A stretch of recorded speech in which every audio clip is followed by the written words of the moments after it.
Power without conscience is a blade that cuts deepest in silence. In the shadow-drenched halls where aristocracy breeds its most beautiful monsters, one name stopped conversations mid-breath: Duke Cedric Valmont. Not the polished tyrant of state dinners or the calculating predator of parliament floors. This was the man behind closed doors, where cruelty wore no mask and mercy died in infancy. On the night everything fractured, he stood alone in Ravencroft Keep's grand hall, not because he'd been abandoned, but because he'd spent 20 years ensuring no one dared stand close enough to betray him. They say obsession begins where control ends. Stay with me, because what follows isn't a love story. It's a dissection of what happens when a man who weaponized isolation meets the one person who refuses to flinch. And trust me, you'll want to see how far he's willing to burn the world down. The winter of 1847 arrived in Varellis like a debt collector, cold and unforgiving. Cedric Valmont stood at the obsidian-framed windows of Ravencroft Keep, watching snow bury the northern territories in silence. Behind him, the great hall stretched empty save for shadows cast by dying firelight. The other nobles had departed hours ago, their carriages fleeing down the mountain roads with the urgency of men escaping a plague house. They always left quickly after his gatherings, not because he was a poor host, because he was too good at making them remember what fear tasted like. A servant entered, boots clicking against marble that had witnessed 3 generations of Valmont brutality. The boy, couldn't be more than 19, kept his eyes locked on the floor. A smart survival instinct in a house where direct eye contact had gotten better men disappeared. "Tell Lord Ashford his proposal was declined," Cedric said without turning. His voice carried the flat effect of a man reading yesterday's weather.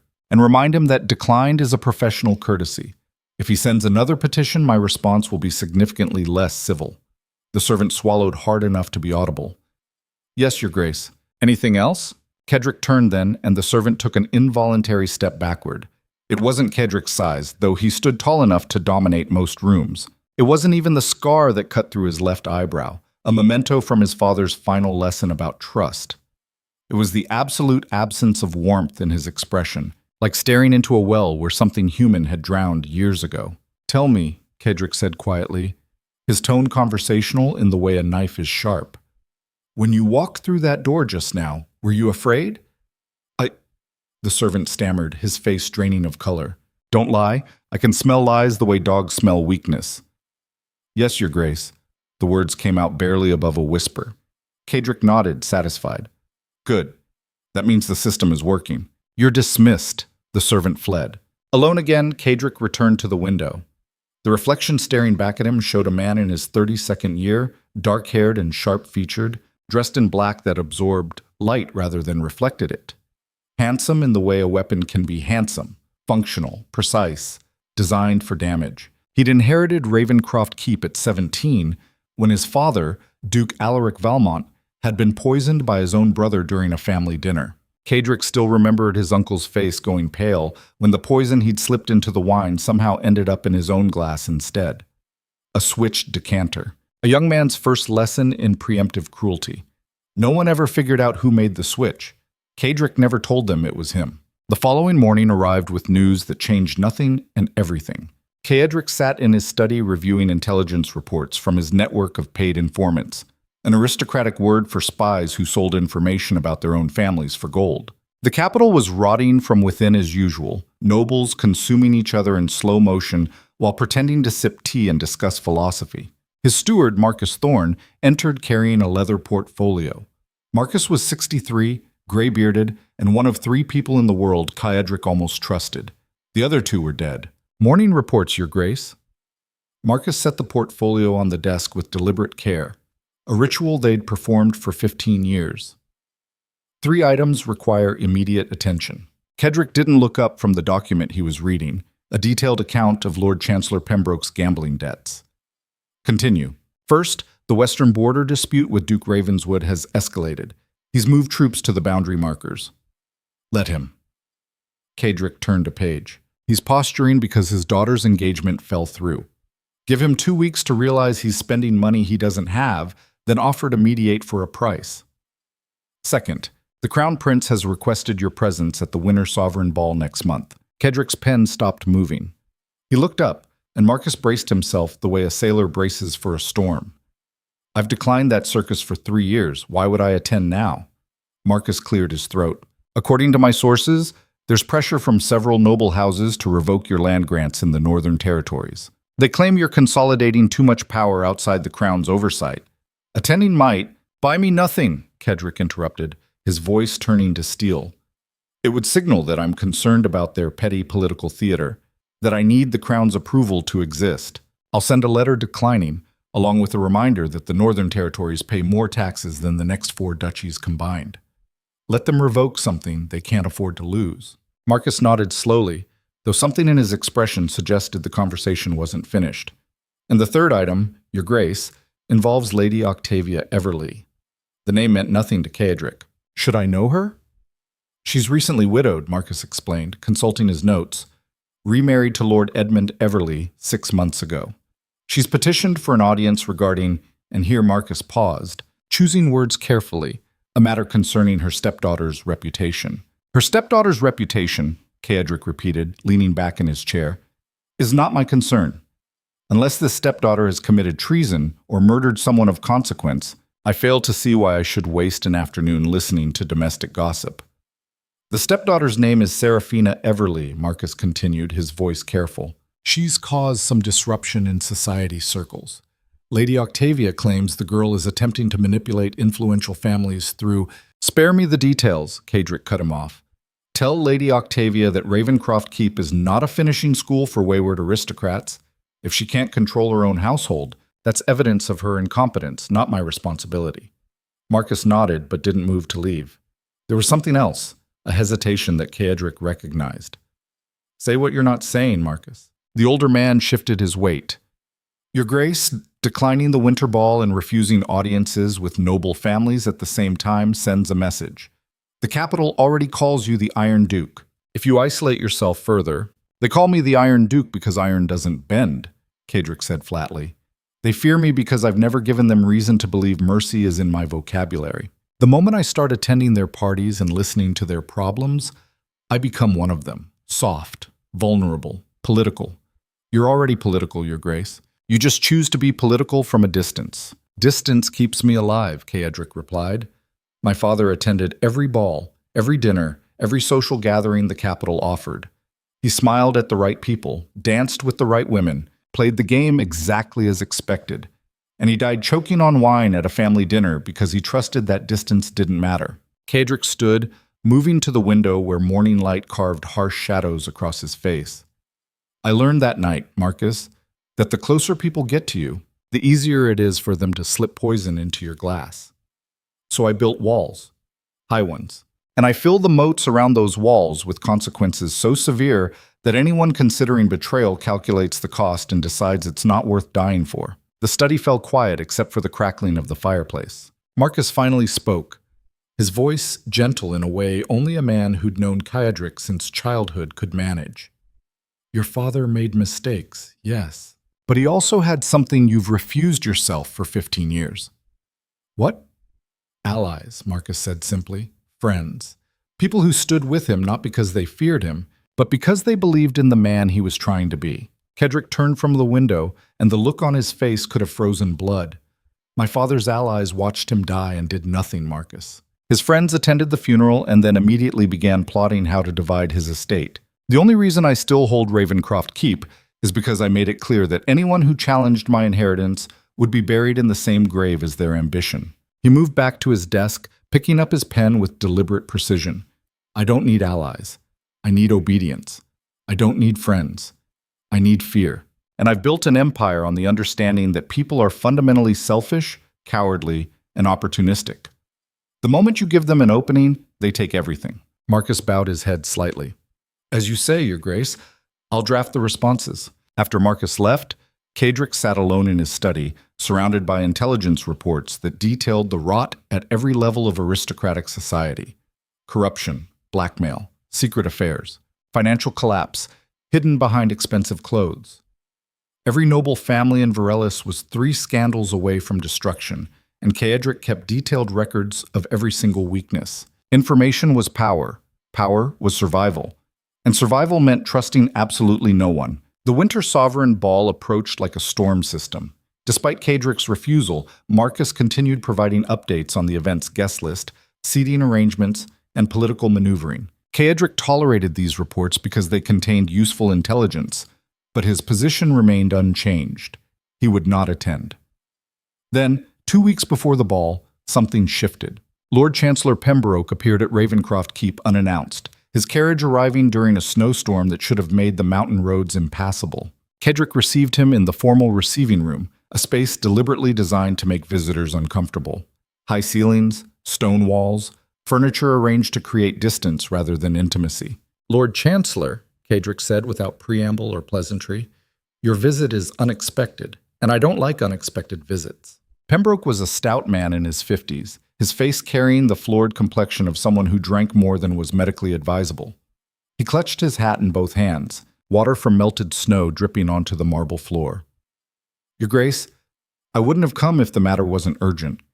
"Everything is urgent to politicians," Cedric replied, remaining standing while Pembroke stood awkwardly near the door. "That's why you're always in crisis. What do you want?" Pembroke glanced at the guards stationed along the walls, then back to Cedric. This conversation would benefit from privacy. Cedric stared at him for a long moment, then made a subtle gesture. The guards filed out, their boots echoing until the doors closed with a sound like a coffin lid. "You have 5 minutes," Cedric said. "Use them wisely." Pembroke swallowed. "There's a coalition forming against you, Your Grace. 6 noble houses, coordinated by parties I can't name in the capital. They're concerned about your influence in the Northern Territories and your refusal to participate in court politics."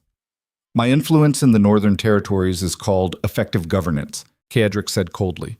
"Something the Crown might consider attempting instead of hosting parties." "They're planning to move against your land grants," Pembroke continued, speaking faster now. "Multiple petitions to the Crown, all submitted simultaneously. They'll claim you're building an independent power base, that you're a threat to stability." Cedric studied the Lord Chancellor with the focused attention of a man identifying where to place the knife. "And you came all this way, through a dangerous storm, to warn me out of this goodness of your heart?" Pembroke's face reddened. "I came because we've had an arrangement, Your Grace. Information for protection, I've provided the former. I'm here to collect the latter. The arrangement was you selling me intelligence in exchange for me not revealing your gambling debts," Cedric corrected. "That's not protection. That's mutually assured discretion. If you're being pressured, that's your problem." "The gambling debts aren't the issue anymore," Pembroke said quietly. "They have evidence of other transactions. Financial irregularities that could result in a treason investigation." Cedric felt something cold settle in his chest.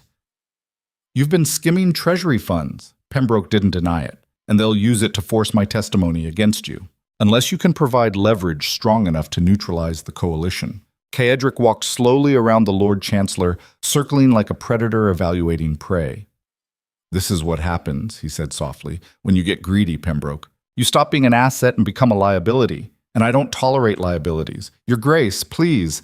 "Here's what's going to happen," Cedric interrupted, his voice dropping to something barely above a whisper, but infinitely more threatening. "You're going to return to the capital and tell your handlers that I'm considering attending the Winter Ball. That'll buy me time to identify who's behind this coalition. Then you're going to provide me with every piece of evidence they have against you, along with evidence of everyone else's crimes they're using for leverage.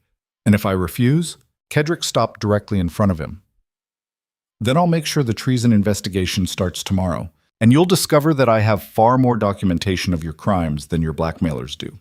You'll be executed by spring, your family will be disgraced, your children will grow up as pariahs. Choose." Pembroke's hand shook badly enough that his hat fell to the floor. "I'll get you the information." "Good," Cedric said, already moving toward the door.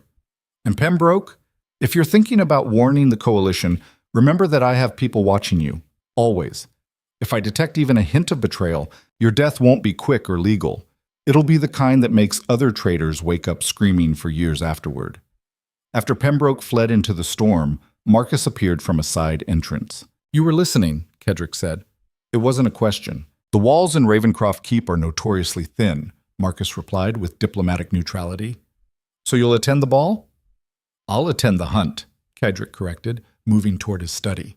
The ball is just where the prey has gathered. The Winter Sovereign Ball was held at the Royal Palace, a sprawling monument to aristocratic excess that had been built on the backs of peasant taxes and maintained through careful economic exploitation. Cedric arrived deliberately late, his carriage pulling up after most guests had already assembled in the grand ballroom. He wore black, as always, tailored to precision and devoid of the colorful embroidery most nobles favored.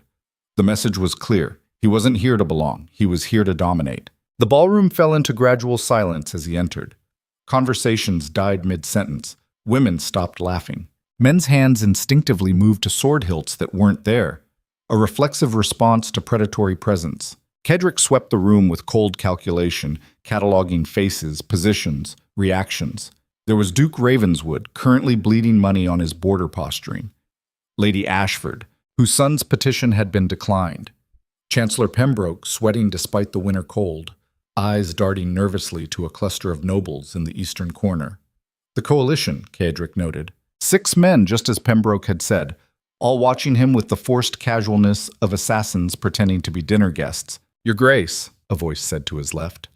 The Crown Prince stood there, younger than Cedric by 5 years and soft in all the ways pampered royalty tends to be soft. "We're honored by your presence. It's been too long since you've joined us." "Has it?" Cedric replied, not bothering to make it sound like a question. The prince gestured vaguely at the assembled crowd. "Perhaps you'll find tonight's company more engaging than past events. We have several new faces from the southern provinces. Fresh perspectives." Cedric's attention, however, had snagged on something else entirely. Across the ballroom, near the towering windows that overlooked the palace gardens, stood a young woman who didn't fit. While every other guest had positioned themselves strategically, near the prince for favor, near the refreshment tables for gossip, near the exits for quick escape, she stood isolated, as if she'd been placed there and forgotten. But it wasn't her isolation that caught his attention. It was the way she held herself, spine straight, chin level, hands folded without fidgeting. She looked like someone enduring a siege with quiet discipline, not a woman enjoying a party. She was beautiful, but not in the way the capital usually defined beauty. No elaborate jewelry, no bright colors designed to attract attention. She wore dark blue, almost gray, simple and elegant in its refusal to try too hard. Her hair was pulled back severely, exposing a face with sharp cheekbones and eyes that, even from across the room, carried something dangerous. Awareness. Intelligence. And underneath it, carefully controlled fury. "Who is that?" Cedric asked, his voice cutting through the prince's continued babbling about southern provinces and fresh perspectives.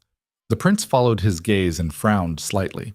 "That's Lady Seraphina Everleigh. Her stepmother brought her this season. There's been some unpleasantness. I'd recommend keeping your distance, Your Grace. The family situation is complicated." "Complicated how?" The prince lowered his voice. "Her stepmother, Lady Octavia, remarried after her father's death. The girl has been difficult, refuses proper matches, causes scenes, that sort of thing. There are rumors she's trying to manipulate her way into families above her station. Lady Octavia has been attempting damage control, but," he shrugged, "some reputations can't be salvaged." Cedric watched Seraphina Everleigh for another long moment. She hadn't moved, hadn't looked around anxiously, searching for approval or connection. She simply stood there like someone who'd learned to survive by becoming very still. He recognized that survival instinct because he'd perfected it himself. Then, as Cedric watched, something happened that changed the trajectory of the evening, the season, and eventually the kingdom itself. Lord Ashford's son, the same man whose petition Cedric had declined, approached Seraphina with deliberate intention. He was drunk. That much was obvious from his loose posture and loud voice. Several of his friends followed, laughing in anticipation of whatever performance was about to unfold. Cedric was too far away to hear the initial words, but he saw Seraphina's expression shift from neutral watchfulness to careful tension. Ashford's son stepped closer, invading her space, saying something that made his friends laugh louder. Seraphina said something back, short, direct. Ashford's son's face darkened. He reached out, grabbing her wrist, not violently, but possessively. The way entitled men touch women, they believe they have authority over. The ballroom's ambient noise swallowed the specifics, but Cedric saw Seraphina try to pull away, saw Ashford's son tighten his grip, saw him lean in close, saying something that made her face go completely blank. A defense mechanism Cedric recognized instantly because he used it himself. Absolute emotional shutdown to protect something vulnerable underneath. "Interesting," Cedric murmured. Your Grace, the Crown Prince said nervously, I really must insist you not involve yourself. The Ashford family is already upset about your business dealings, and Lady Seraphina's reputation is— Kedrick was already walking. He crossed the ballroom with lethal efficiency, his path cutting through clusters of nobles who scrambled out of his way like fish fleeing a shark. People stopped talking, stopped moving. The orchestra, sensing a shift in atmospheric pressure, let the current song trail into uneasy silence. Ashford's son had his back to Kedrick's approach, still gripping Seraphina's wrist, still talking in that aggressive whisper drunks use when they think they're being intimidating. Seraphina saw Kedrick coming. Their eyes met across the final few feet, and something passed between them. A split second of mutual recognition that neither of them fully understood yet. Then Kedrick was there. Let go, he said quietly. The tone was almost gentle. That's what made it absolutely terrifying. Ashford's son turned, releasing Seraphina's wrist with startled confusion. His alcohol-fogged brain took several seconds to process who had spoken, and when recognition finally landed, the blood drained from his face so quickly it looked like a magic trick. Your Grace, I was just— he stammered, backing up instinctively. I wasn't asking you to explain, Kedrick interrupted, his voice still carrying that same soft, reasonable quality that made every word feel like a blade being drawn slowly from its sheath. I was giving you an instruction. Let go. You've already complied. Now walk away. The ballroom had gone completely silent. Hundreds of aristocrats held their breath collectively, sensing violence hovering just beneath the surface of civility. Ashford's son glanced at his friends, searching for support, but they'd already melted backward into the crowd like snow in sunlight. He swallowed hard. Your Grace, I didn't mean any disrespect. To me, Kedrick finished for him, taking a single step forward that made Ashford's son flinch. You're right, you didn't. You disrespected this woman, which suggests you believe she lacks protection worth fearing. Let me correct that misunderstanding. He reached out with calculated slowness, adjusting the collar of Ashford's jacket with the kind of attention someone might give to arranging a corpse before burial. If I hear, Kedrick continued conversationally, that you've spoken to Lady Everleigh again. If I hear you've spoken about her to anyone, if I hear you've even looked in her direction for longer than it takes to cross a room, I will interpret that as evidence you didn't understand tonight's lesson. Ashford's son was trembling now. His earlier drunken confidence evaporated completely. I understand, Your Grace. No, Kedrick said softly. You don't. But you will. He released Ashford's collar and turned away in dismissal, so absolute it was more insulting than any insult could have been. Ashford's son stood frozen for another heartbeat, then fled toward the exits with his friend scrambling after him. Kedrick turned to Seraphina. She hadn't moved, hadn't thanked him, hadn't exhibited any of the grateful relief he'd expected. Instead, she watched him with the same careful assessment she'd been using when he first noticed her across the ballroom. Dance with me, Kedrick said. Not a request, not quite a command, something in between. Seraphina's eyes narrowed slightly. Why? Because everyone in this room is watching, and if I walk away now, they'll assume I intervened out of momentary whim. But if I dance with you, they'll understand it was intentional, calculated, that you have my protection whether you asked for it or not. I didn't ask for it, she said quietly. No, Kedrick agreed. You didn't, but you have it anyway. Now we can either dance and make that protection official, or I can leave you here, and everyone will spend the rest of the evening speculating about what just happened. Your choice. Seraphina studied him for another long moment. Then, with deliberate precision, she placed her hand in his. Her fingers were cold. Kedrick led her to the center of the ballroom floor, aware of hundreds of eyes following their every movement. The orchestra, recognizing a cue when they saw one, began playing a waltz, slow, formal, perfectly calibrated for aristocratic display. You don't have to do this, Seraphina said quietly, as he placed his hand at her waist. I never do anything I don't have to do, Kedrick replied, which should concern you more than comfort you. They began to dance. Seraphina moved with practiced grace, the kind that came from years of forced training. But underneath the technical precision, Kedrick felt tension in her frame, like dancing with a coiled spring pretending to be a ribbon. You're an excellent actress, he observed. I don't know what you mean. Yes, you do. You're terrified right now, but no one watching us would know it. That's a survival skill, not party etiquette. Seraphina's jaw tightened almost imperceptibly. With respect, Your Grace, you don't know anything about me. I know your stepmother tried to get an audience with me 3 weeks ago, Cadric said, spinning her through a turn. She wanted to discuss your reputation. I declined because I assumed it was aristocratic gossip. Now I'm wondering if I miscalculated. My reputation, Seraphina said with cold precision, is whatever Lady Octavia decides it needs to be for her social advancement. I'm a tool, a commodity, currently devalued. Cadric studied her face as they moved through the dance. Up close, he could see faint shadows under her eyes, the kind that came from lost sleep. Could see the almost invisible tension at the corners of her mouth from holding expressions that weren't genuine. You don't smile much, he said. Neither do you, she countered. I have reasons. So do I. The waltz continued, their movements synchronized despite never having danced together before. Around them, the aristocracy watched with naked fascination. The Iron Duke, who attended nothing, dancing with a woman whose name most of them only knew because of scandal. Why did you really help me? Seraphina asked, her voice so quiet only he could hear it. Cadric considered lying, considered giving her the political answer about strategic positioning or send messages to rival families. But there was something in her direct gaze that made lies feel exhausting.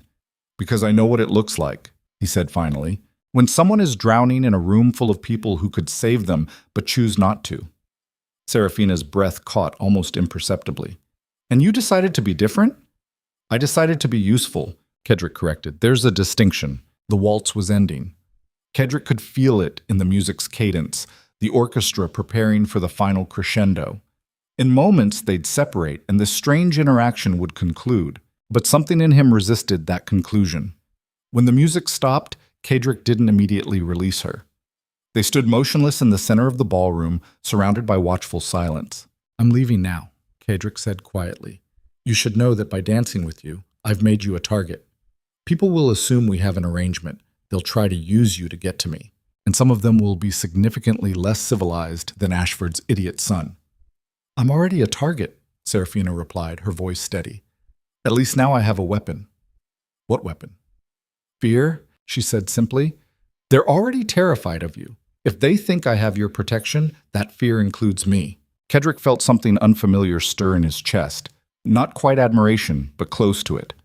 She understood leverage, understood how power worked in rooms like this. She understood survival.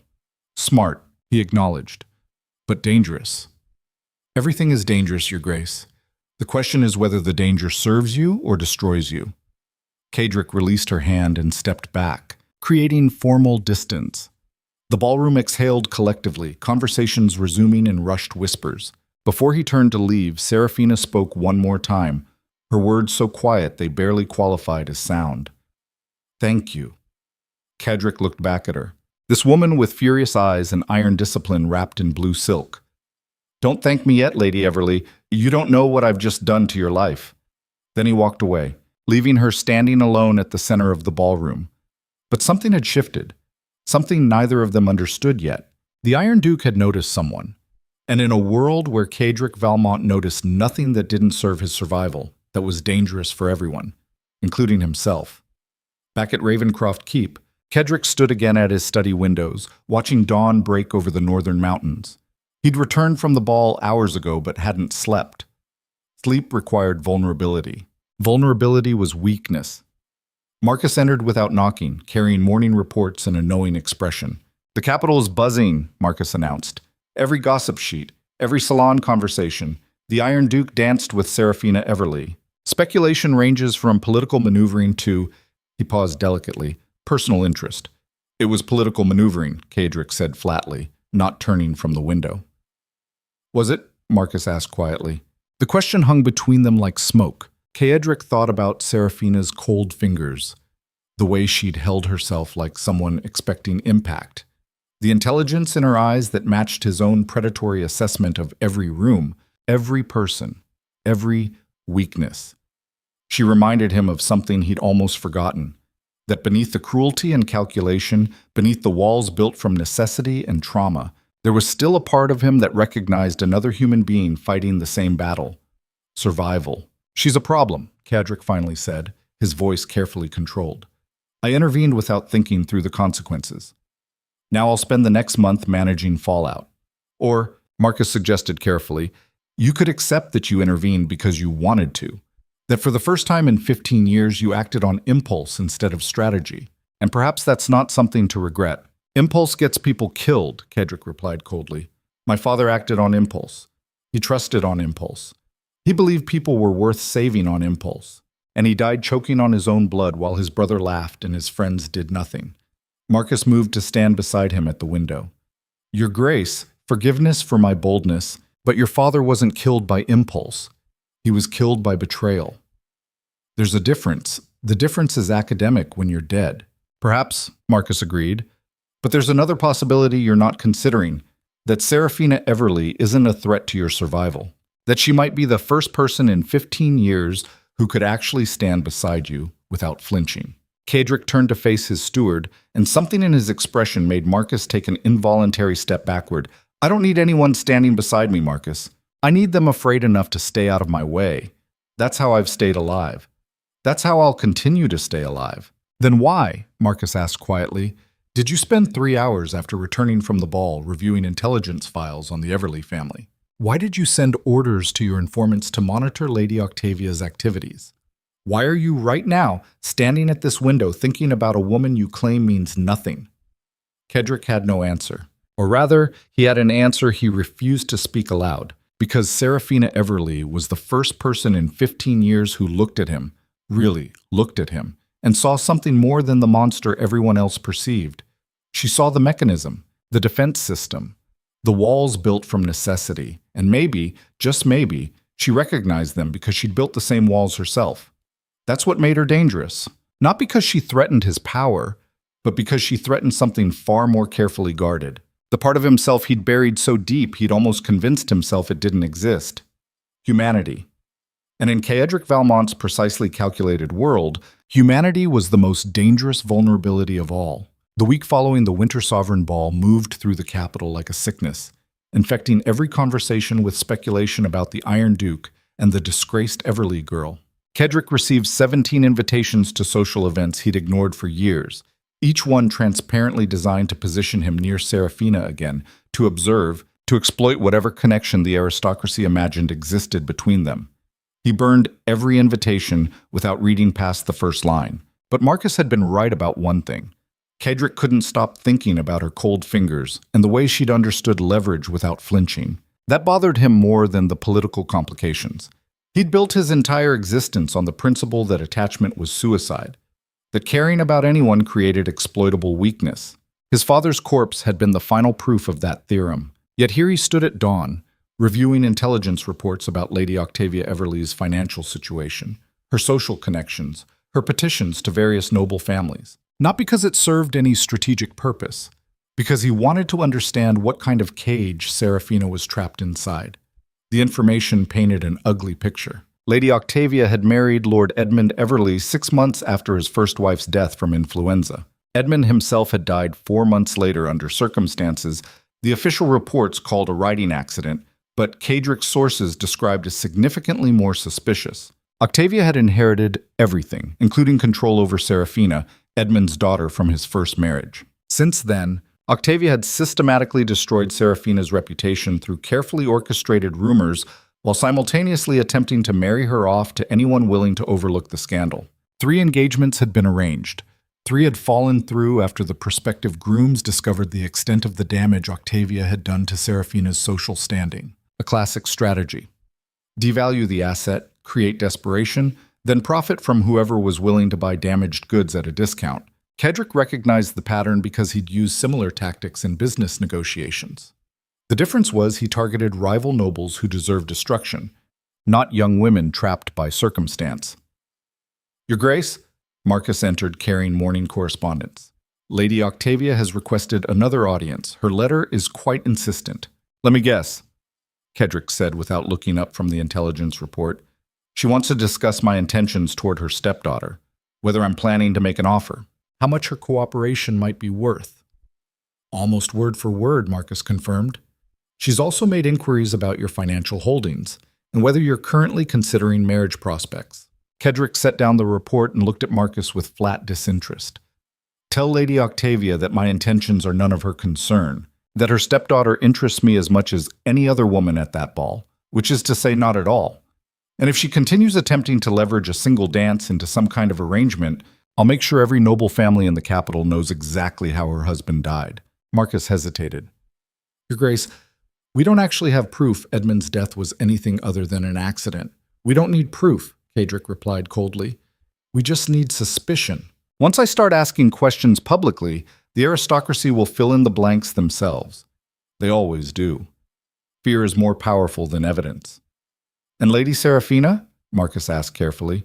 Should I relay any message to her? Cedric felt something tighten in his chest, an unfamiliar discomfort he refused to analyze. No message.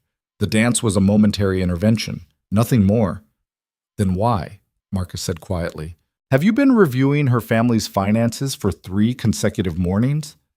Because knowledge is power, Cedric snapped. Because I intervened at that ball without full intelligence, and now I'm correcting that mistake. It's due diligence, not personal interest.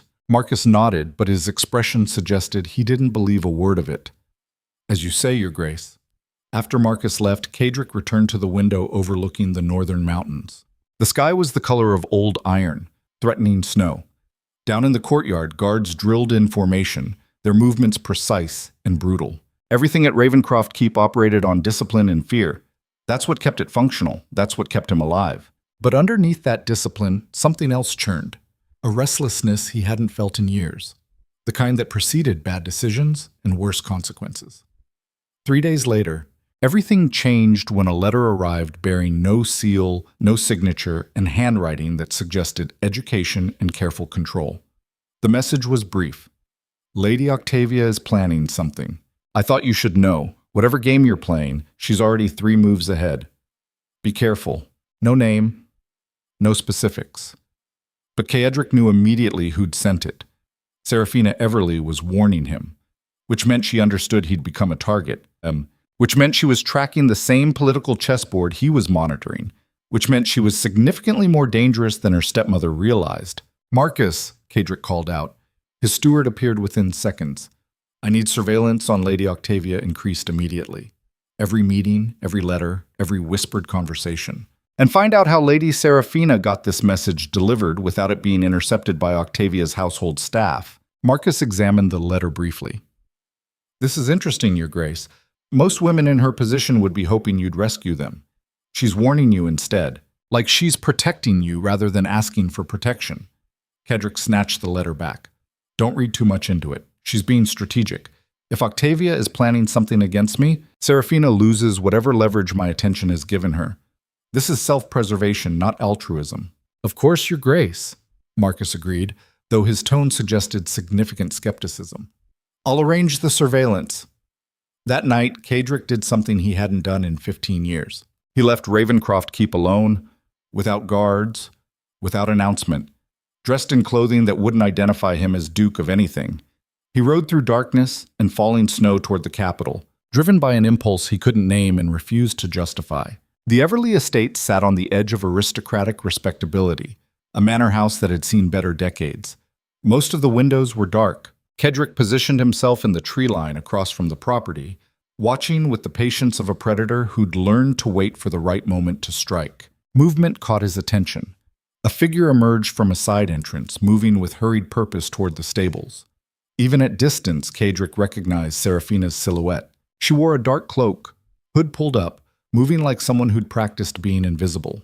She wasn't running away. Her movements were too controlled, too purposeful. She was going somewhere specific.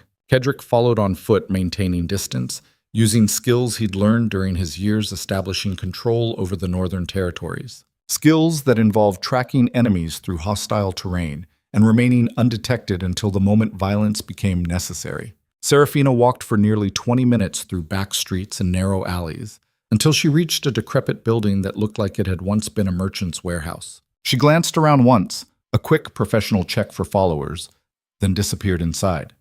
Cedric waited 30 seconds, then followed. The interior was dark except for candlelight filtering from a room at the back. Voices drifted through shadows, low and urgent. Cedric moved silently along the wall until he could observe without being seen. Seraphina sat at a table across from a man Cedric recognized as Thomas Wren, a journalist who specialized in exposing aristocratic corruption, the kind of man nobles feared because he had no title to lose and therefore couldn't be controlled through traditional threats. "I need you to investigate my stepmother's finances," Seraphina was saying, her voice steady and cold. "Everything. Where the money came from, where it's going. Any irregular transactions around the time of my father's death." Ren leaned back in his chair, studying her with professional skepticism. "That kind of investigation is dangerous, Lady Everleigh. If Lady Octavia discovers what you're doing, the consequences for you will be severe." "The consequences are already severe," Seraphina replied. "She's systematically destroying everything my father built while using me as a pawn in whatever scheme she's running. I can either accept that or fight back. I choose fighting back." "And what exactly do you hope to accomplish?" Ren asked. "Even if I find evidence of wrongdoing, you're a woman with a damaged reputation. No one will believe you over an established noblewoman." "Then I'll make them believe," Seraphina said quietly.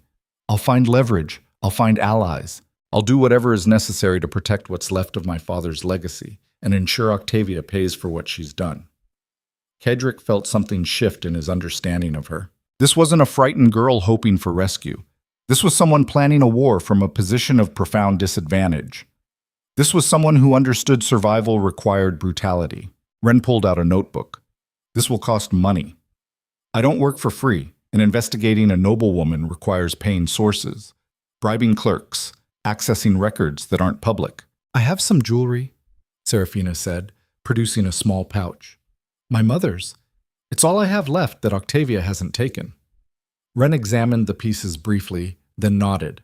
"This will cover initial inquiries. If I find something substantial, we'll discuss additional payment." Seraphina stood to leave, and Cedric realized he needed to move or be discovered. He retreated through shadows, exiting the warehouse before she emerged, then positioned himself across the street, where darkness concealed everything except his silhouette. When Seraphina stepped outside, Cedric spoke from the shadows. "Hiring a journalist to investigate your stepmother. That's either brilliant or suicidal, possibly both." Seraphina spun toward his voice, her hand moving instinctively toward something in her cloak. "A knife," Cedric noted with dark satisfaction. She was armed, smart. "Your Grace," she said after a long pause, her voice carefully neutral. "Are you following me?" "Yes," Cedric confirmed, stepping into dim streetlight so she could see his face. "You sent me a warning. I wanted to understand why." Seraphina studied him with those intelligent eyes that cut through pretense. "Because Lady Octavia is forming an alliance with the same noble coalition that's trying to revoke your land grants. She's providing them information about me to leverage against you. She thinks you're interested in me romantically, and she's planning to use that perceived weakness." Cedric moved closer, closing the distance between them until he could see her breath forming frost in the winter air.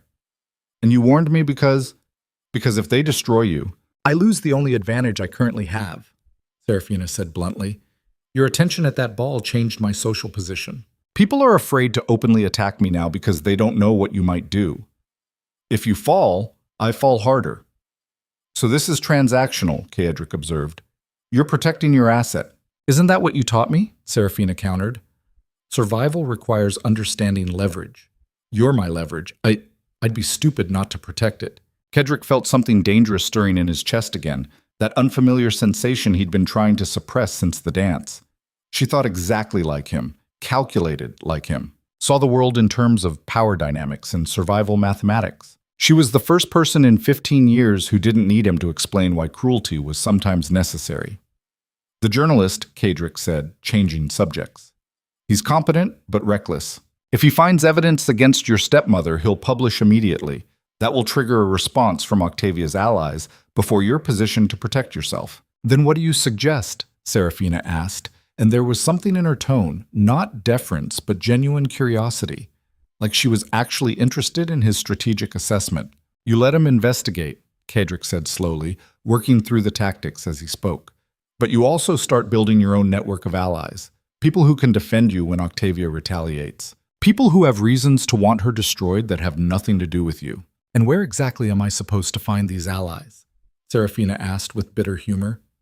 "In case you haven't noticed, my reputation is in ruins.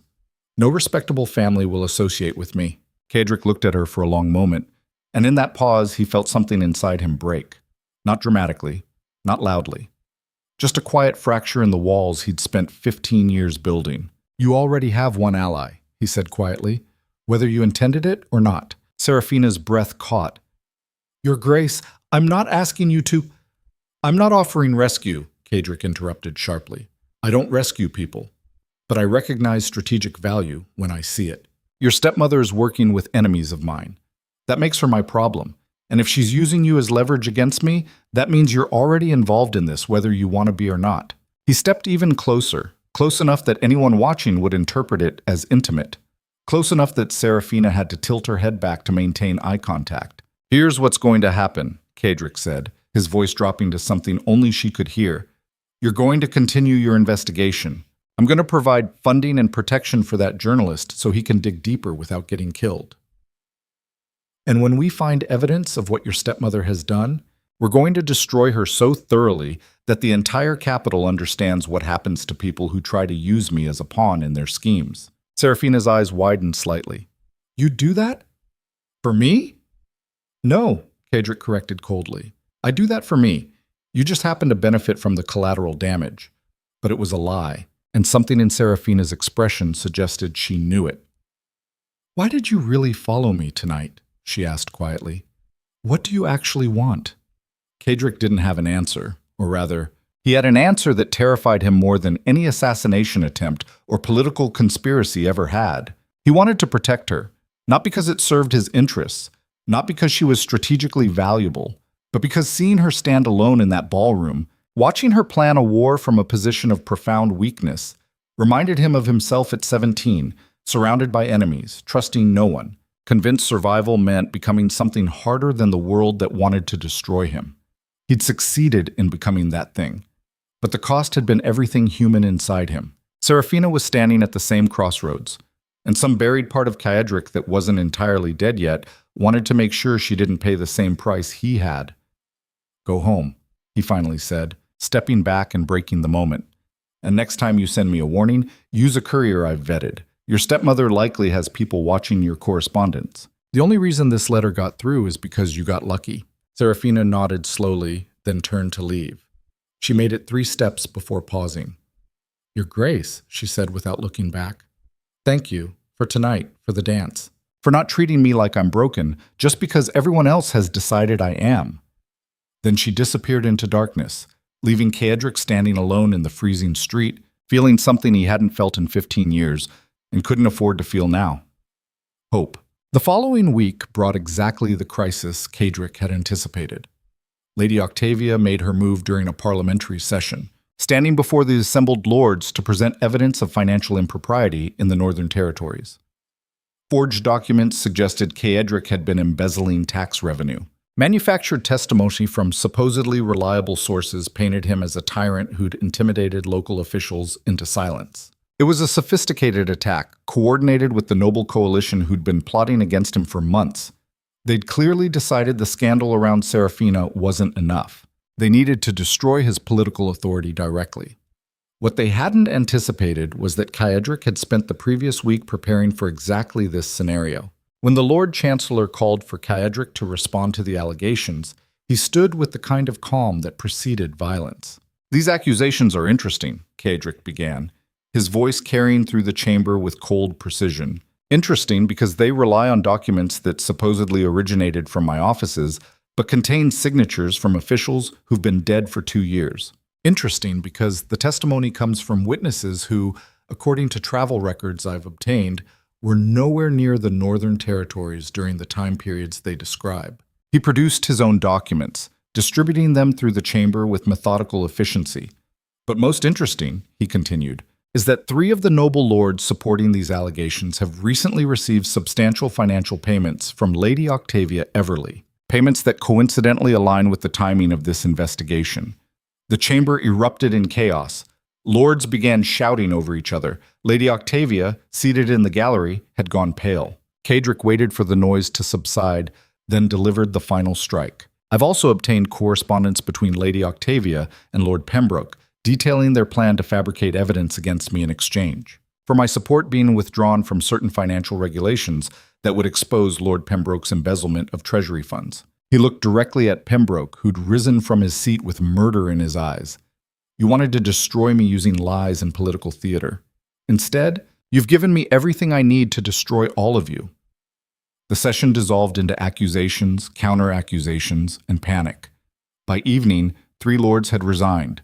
Pembroke was arrested, and Lady Octavia had fled the capital entirely, realizing too late that she'd underestimated exactly how ruthlessly Caedric Valmont responded to threats. But victory came with a cost Caedric hadn't calculated. That night, as he returned to Ravencroft Keep, Marcus met him at the entrance with an expression Caedric had learned to recognize as catastrophically bad news.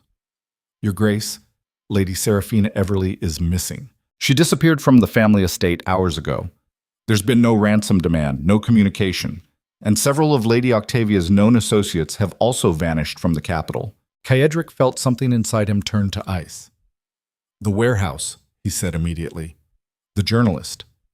Find out if he's still alive." Marcus had already sent men. "We found him an hour ago. Throat cut. Professional execution. And his offices had been ransacked. Everything about his investigation into Lady Octavia was taken." "They have her," Caedric said quietly, and even Marcus took a step backward from the expression on his face. "Octavia realized she'd lost politically, so she's taking the only leverage she has left." "What are your orders, Your Grace?" Caedric walked past Marcus into Ravencroft Keep, his mind already calculating strategies, contingencies, acceptable casualties. This was war now. Not the political theater of Parliament, but actual war where people died and consequences were permanent. "Mobilize every asset I have in the capital," Caedric said, his voice colder than Marcus had ever heard it. "Every spy, every paid informant, every soldier I can trust. Find out where they're holding her." And Marcus, his eyes carried something that made the older man's blood run cold. "When we find them, there won't be arrests or trials or due process. Do you understand?" Marcus nodded slowly. "I understand, Your Grace." Because Caedric Valmont had finally discovered his greatest vulnerability. Not power, not territory, not political authority. A woman with cold fingers and fierce eyes who understood survival and refused to break. And he would burn the entire capital to ash before he let anyone take her from him. The Iron Duke had found something worth protecting, and God help anyone who stood in his way. The search for Seraphina consumed 48 hours that felt like drowning in frozen water. Caedric stood in his war room at Ravencroft Keep, surrounded by maps of the capital marked with red ink, indicating search patterns, safe houses, locations where Octavia's associates had been spotted in the past. His informants flooded in with reports every hour, each one delivering fragments of information that led nowhere. She'd vanished like smoke. Professional, clean, which meant whoever took her understood how to operate beneath the surface of aristocratic society, where Caedric's usual methods of intimidation and surveillance held less power. Marcus entered for the 17th time that night, his face carrying the exhaustion of a man who hadn't slept since the crisis began. "Your Grace, we've found something. One of Octavia's household staff was spotted at a tavern near the eastern docks. My men are bringing him in now." "Alive?" Caedric asked without looking up from the map. "Yes, Your Grace. You were explicit about wanting interrogation opportunities." "Good." Caedric straightened, feeling the weight of sleeplessness and fury pressing against his skull. "Because whoever planned this knew my patterns well enough to stay ahead of my search grid. That level of intelligence suggests someone close. You think there's a traitor in your network?" Marcus asked carefully. "I think trust is a luxury I stopped affording myself 15 years ago," Caedric replied coldly. "But yes, someone fed them information about my response protocols. Someone told them exactly which areas I'd search first so they could avoid them." The servant arrived 20 minutes later, dragged into the war room by 2 of Caedric's personal guards. The man was young, maybe 25, with the kind of face that suggested he'd been hired more for his ability to blend into backgrounds than any particular skill. Caedric didn't waste time with preliminaries. "Where is she?" The servant's eyes darted between the guards, calculating odds that didn't exist. "I don't know what you're talking about, Your Grace." Caedric moved with surgical precision, crossing the distance between them and grabbing the man's jaw with enough force to make bone creak. "Let me clarify something about your situation. You're standing in Ravencroft Keep, surrounded by men who've killed for significantly less important reasons than I currently have. Your employer has fled the capital. No one is coming to rescue you. Your survival depends entirely on how useful you are to me in the next 5 minutes." He released the man's jaw with a shove that sent him stumbling backward. So I'll ask again. Where is Lady Seraphina Everleigh? The servant's resistance crumbled with the speed of someone who'd never actually been interrogated by anyone serious. The old cathedral, St. Morwen's, basement level. Lady Octavia arranged it through contacts in the church hierarchy. They're holding her there until arrangements can be made to move her out of the kingdom. Why not kill her immediately? Marcus asked. What's the strategic value of keeping her alive? The servant swallowed hard. Insurance. Lady Octavia believes if things go badly, Lady Seraphina can be used to negotiate, to buy time or safe passage. Negotiate with whom? Cadric demanded. With you, Your Grace, the servant whispered. Everyone knows you intervened at the ball. Everyone saw you destroy Lord Pembroke and the Coalition. Lady Octavia believes you care about Lady Seraphina enough that her life has value as a bargaining chip. Cadric felt something cold settle in his chest. Not fear. Fear was for people who had something to lose. This was the realization that his carefully constructed reputation for absolute detachment had been compromised by a single moment of impulse. By dancing with a woman who looked at him without fear. How many guards? Cadric asked, his voice dropping to that quiet tone that preceded violence. 4 that I know of. Maybe more. The cathedral is supposed to be empty. They bribed the priest to relocate for repairs. Cadric turned to Marcus. Assemble a strike team, 20 men, armed but discreet. We move within the hour. Your Grace, Marcus said carefully. St. Morwen's is consecrated ground. If you assault a cathedral, even one that's supposedly empty, the political consequences will be handled after I've retrieved what was taken from me, Cadric finished. I don't care about political consequences right now, Marcus. I care about results. After the servant was removed, Marcus remained behind, studying Cadric with the kind of concern only someone who'd known him since childhood could express safely. Your Grace, forgive me, but you're not thinking clearly. This could be a trap. Lady Octavia knows you'll come for Lady Seraphina. She's had 2 days to prepare an ambush. Then we'll walk into it prepared to burn the entire cathedral down if necessary, Cadric replied flatly. I'm not leaving her in their hands another hour. Why? Marcus asked quietly. Why risk everything you've built for a woman you barely know? Cadric looked at his steward, and something in his expression made Marcus take an involuntary step backward. Because 15 years ago, I watched my father die while people who could have helped him stood by and did nothing. I learned that day that the world is full of cowards who watch suffering happen and convince themselves it's not their responsibility to intervene. I built my entire life on the principle of never being that weak, never being that vulnerable, never caring enough about anyone that their pain could touch me. He turned back to the map of the capital, his hands pressed flat against the table. But she warned me, Marcus. When she had every reason to save herself, when cooperating with her stepmother would have been easier, she sent me a warning. No one has done that for me in 15 years. No one has protected me when it cost them something. So you're doing this out of gratitude? Marcus asked, skepticism clear in his tone. I'm doing this because if I don't, I prove that everyone who calls me a monster is right, Cadric said quietly. That I'm exactly the thing my father's death turned me into. Something that calculates worth in terms of strategic value and sees people as assets or threats with nothing in between. He looked at Marcus then, and the older man saw something he hadn't seen in 15 years. Doubt. The kind that suggested the walls Cadric had built so carefully were developing cracks. I don't want to be that anymore, Cadric admitted. Not for her. Not because of her. Just because I'm tired of living in a fortress where no one can reach me and calling that strength. The strike team assembled in darkness, moving through the capital's back streets with the efficiency of soldiers who understood the cost of mistakes. Cadric led them personally, dressed in black without any identifying marks of nobility. If this went wrong, he wanted no connection back to his title or estates. St. Morwen's Cathedral rose against the night sky like a skeleton, its spires reaching toward clouds that promised more snow. The front entrance was chained, wooden barriers announcing the supposed repairs that were cover for Octavia's operation. Cadric signaled his men to spread out, surrounding the building from multiple approaches. Then he moved toward the side entrance that his intelligence suggested led to the basement level where Seraphina was being held. The door was locked, but not defended. Amateur hour. Either they were arrogant or this really was a trap designed to draw him inside where ambush would be easier. Cadric picked the lock himself, skills learned during his years establishing control over territories that required more than aristocratic authority. The door opened silently, revealing stone stairs descending into darkness. He went down alone, leaving his guards positioned to seal the exits if anyone tried to flee. If this was a trap, he'd rather spring it himself than risk his men. The basement level smelled like old stone and decay. Candlelight flickered from a chamber at the far end of the corridor. Cedric moved toward it with calculated silence, every sense alert for ambush. What he found was worse than he'd anticipated. Seraphina sat in a wooden chair at the center of the chamber, her hands bound behind her, a gag across her mouth. Blood stained her wrists where she'd clearly fought against restraints. Her dress was torn, hair disheveled, but her eyes were alert and furious rather than broken. 4 guards stood around her, exactly as the servant had described. Too easy.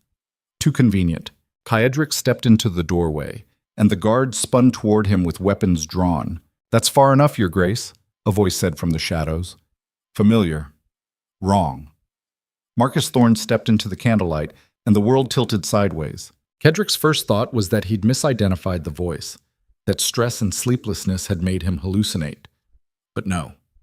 Marcus stood there, flanked by 2 additional guards Cedric didn't recognize, wearing an expression of cold satisfaction. "I'm disappointed," Marcus said conversationally.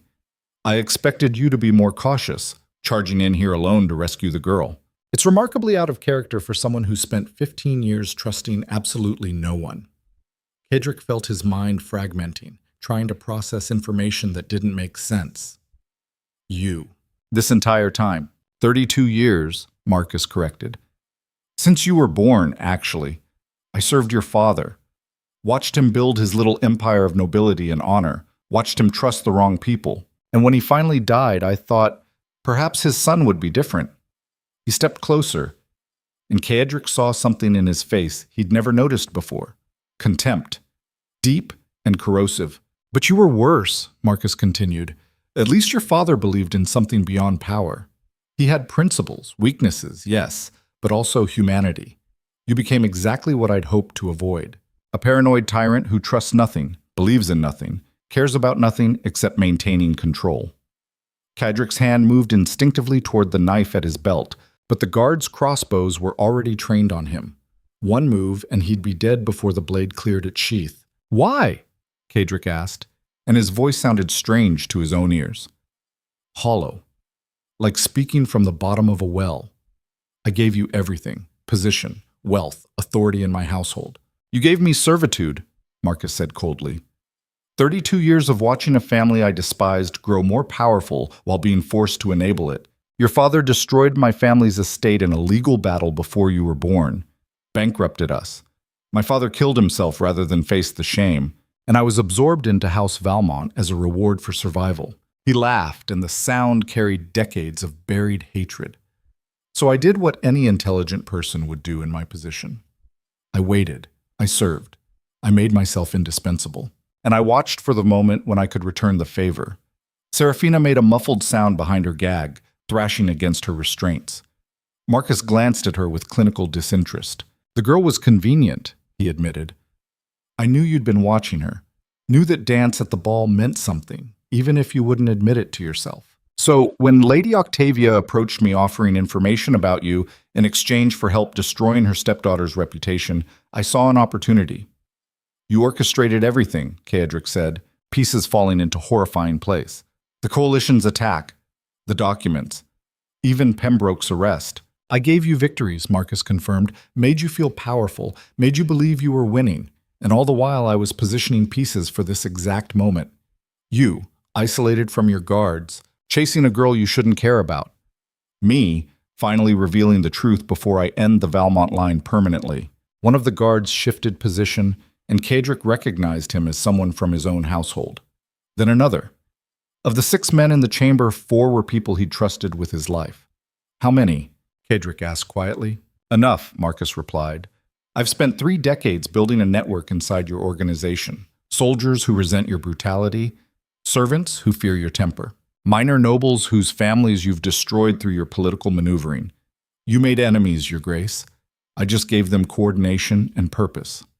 Cedric looked at Seraphina, saw her eyes wide with fury and fear, saw the blood on her wrists and the bruises forming on her face, saw her silently screaming behind the gag, and for the first time in 15 years, Cadric Valmont felt something more powerful than rage or calculation or strategic thinking. He felt completely, utterly human. "Let her go," he said quietly. "This is between us. She's not part of whatever revenge you've been planning." Marcus smiled, and it was the expression of someone who'd waited decades for this conversation. "That's where you're wrong, Your Grace. She's the most important part, because killing you is just revenge. But making you watch her die first, making you experience the same helplessness your father's victims experienced, making you understand what it feels like to care about someone and lose them because you're too weak to protect them, that's poetry." He gestured to the guards. "Bring him here. And if he resists, shoot the girl." The guards moved forward cautiously, and Caedric calculated odds that looked increasingly like suicide. 6 armed men, crossbows loaded. Seraphina used as leverage. Even if he killed Marcus, even if he somehow fought his way through the guards, she'd die in the crossfire. He'd spent 15 years building walls to prevent exactly this scenario, building a reputation so fearsome that no one would dare challenge him, trusting no one so thoroughly that betrayal became impossible. And it had all been compromised by the man he'd trusted most. The guards disarmed him efficiently, removing the knife at his belt, the smaller blade in his boot, the weighted cord he kept sewn into his jacket lining. They knew all his weapons because Marcus had trained them to know. "Force him to his knees," Marcus ordered. "I want him looking up at me the way my father looked up at his executioners." The guard shoved Caedric down, pressing his shoulders until he knelt on cold stone. From this position, he could see Seraphina's face clearly, could see tears cutting tracks through dirt on her cheeks, could see her shaking her head frantically, trying to tell him something through the gag. "Don't," her eyes said. "Don't give up." But Caedric had no moves left. No strategies, no backup plan. He'd walked into this believing his reputation and ruthlessness would be enough. That fear would protect him. He'd been wrong. "Any last words, Your Grace?" Marcus asked, producing a blade from his coat. "Something profound about the nature of power? Some threat about how your guards will avenge you?" Caedric looked up at the man who'd served 3 decades while hating every moment. Looked at the face he'd seen every morning for 15 years, never suspecting the depths of betrayal hidden beneath loyalty's mask.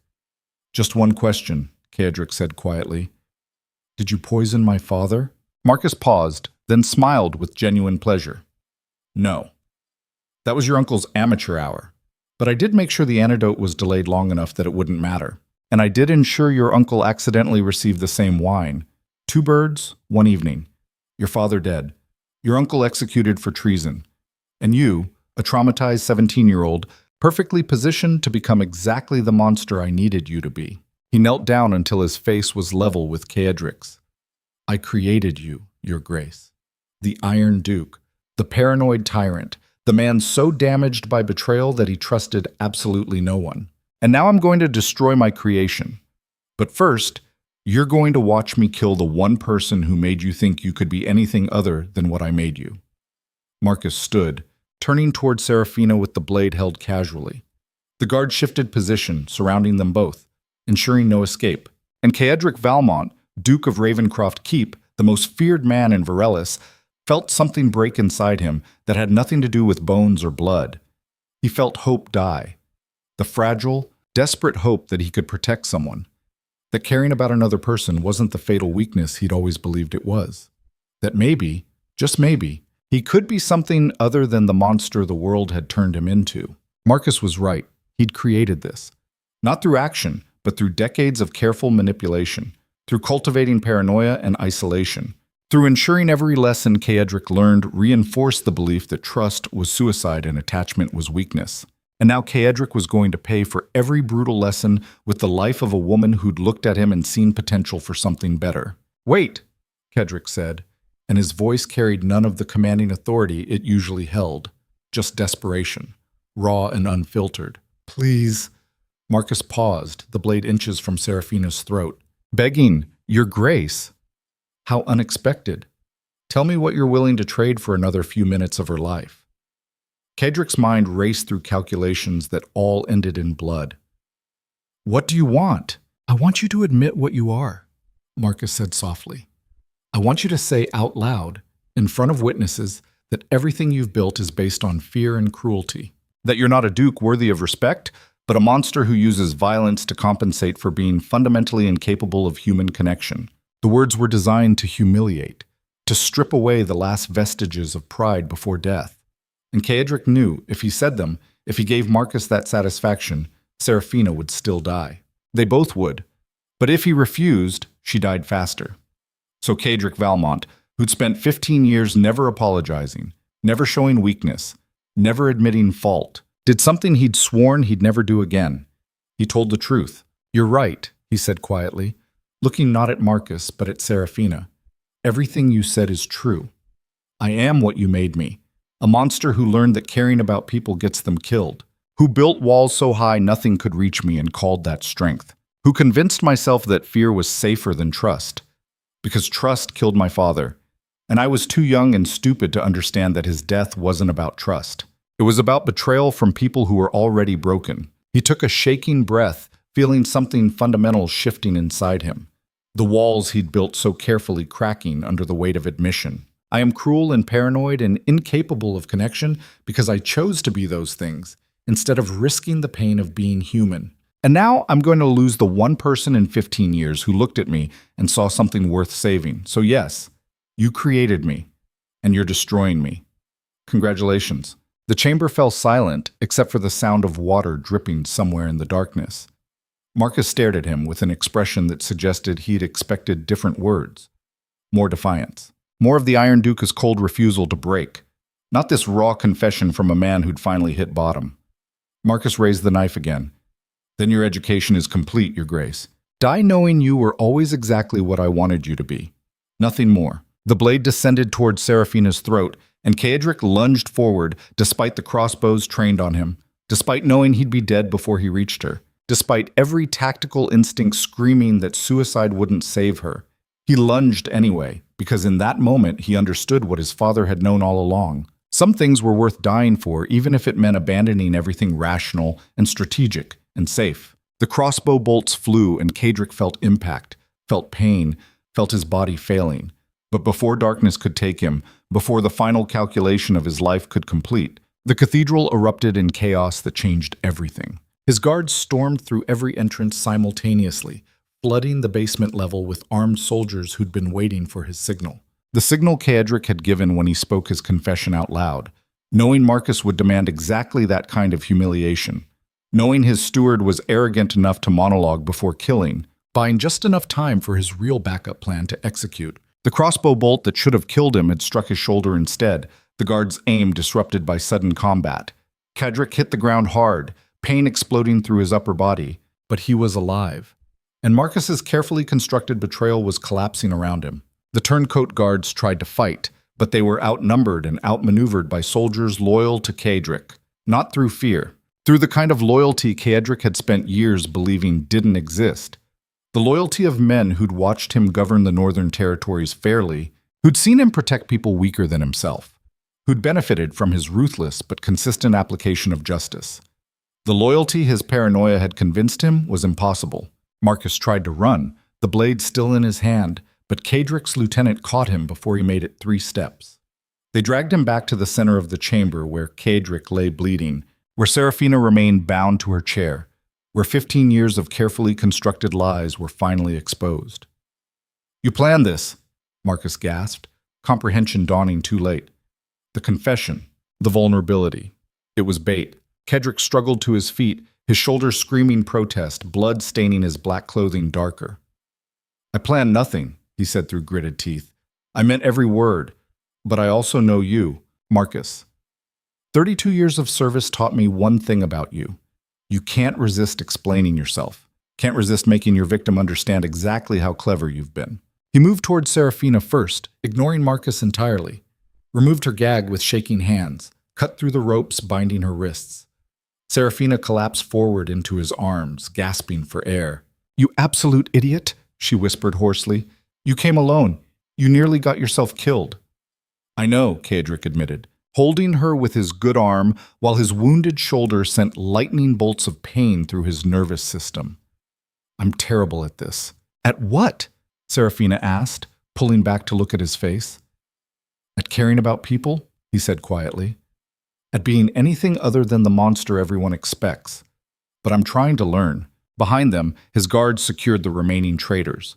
Marcus knelt in the center of the chamber, surrounded by men who'd refused his offers of betrayal, who'd reported his recruitment attempts to Caedric's other lieutenants, who'd helped construct the very trap that had just destroyed 3 decades of careful planning.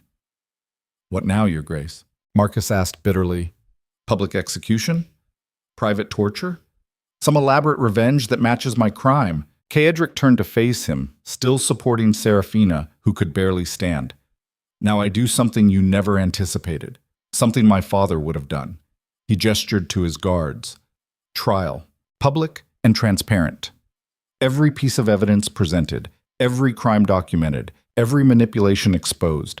And whatever verdict the court delivers, I'll accept without interference." Marcus stared at him like he'd spoken a foreign language. "You're giving me due process? After everything I've done?" "I'm giving you justice," Caedric corrected, "because that's what separates governance from tyranny. And I'm done being the tyrant you created. I'm done letting your manipulation define who I am." He turned away, supporting Seraphina toward the stairs, ignoring the pain in his shoulder and the blood loss that made his vision blur. His guards fell in around them, forming a protective cordon as they climbed toward fresh air and moonlight. Behind them, Marcus began to scream. Curses and threats and promises of revenge that echoed through the cathedral like the death rattle of something that had lived too long in darkness. But Caedric didn't look back, because for the first time in 15 years, he understood that moving forward sometimes meant letting the past destroy itself without his participation. Outside, snow had begun to fall. The capital stretched below them, still corrupt and dangerous and full of people waiting for him to fail. But Seraphina stood beside him, battered but alive, looking at him with eyes that saw exactly what he was and refused to flinch. "You changed your entire nature tonight," she said quietly. "Everything you've been for 15 years. You let yourself be vulnerable, admitted weakness, trusted people." "I had no choice," Caedric replied. "You were going to die." "You had every choice," Seraphina corrected. "You could have walked away, protected yourself. Let me become another casualty in whatever war you're fighting. But you didn't."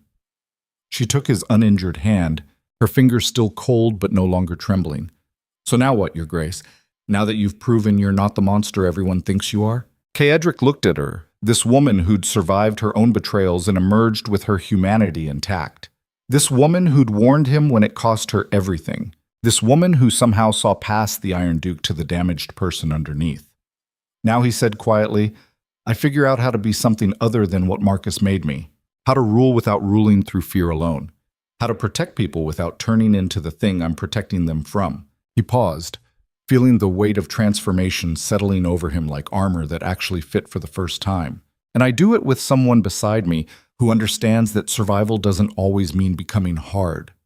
Sometimes it means staying human despite everything trying to kill that part of you." Seraphina smiled then, small and genuine and infinitely precious. "That's going to be difficult, Your Grace." "Everything worth doing is," Caedric replied. And as snow fell over the capital and guards carried Marcus Thorne away to face justice he'd spent decades trying to escape, Caedric Valmont stood at the threshold of something more terrifying than any assassination attempt or political conspiracy. Change. Real, fundamental, irreversible change. The kind that meant becoming vulnerable after 15 years of invulnerability. The kind that meant trusting again after swearing he never would. The kind that meant letting someone close enough to wound him, because the alternative was spending the rest of his life alone in a fortress of his own paranoia. It was the most dangerous decision he'd ever made. And standing there with Seraphina's cold hand in his, watching dawn break over a kingdom that would never be the same, Caedric discovered something his father had known all along.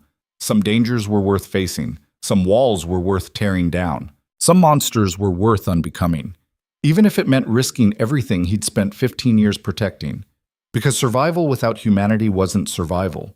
It was just a slower way of dying. And the Iron Duke had finally learned the difference. The trial of Marcus Thorne lasted 3 days and tore the capital apart. Caedric sat in the gallery of the royal court, his wounded shoulder bound in bandages that showed blood seeping through white linen despite the physician's best efforts.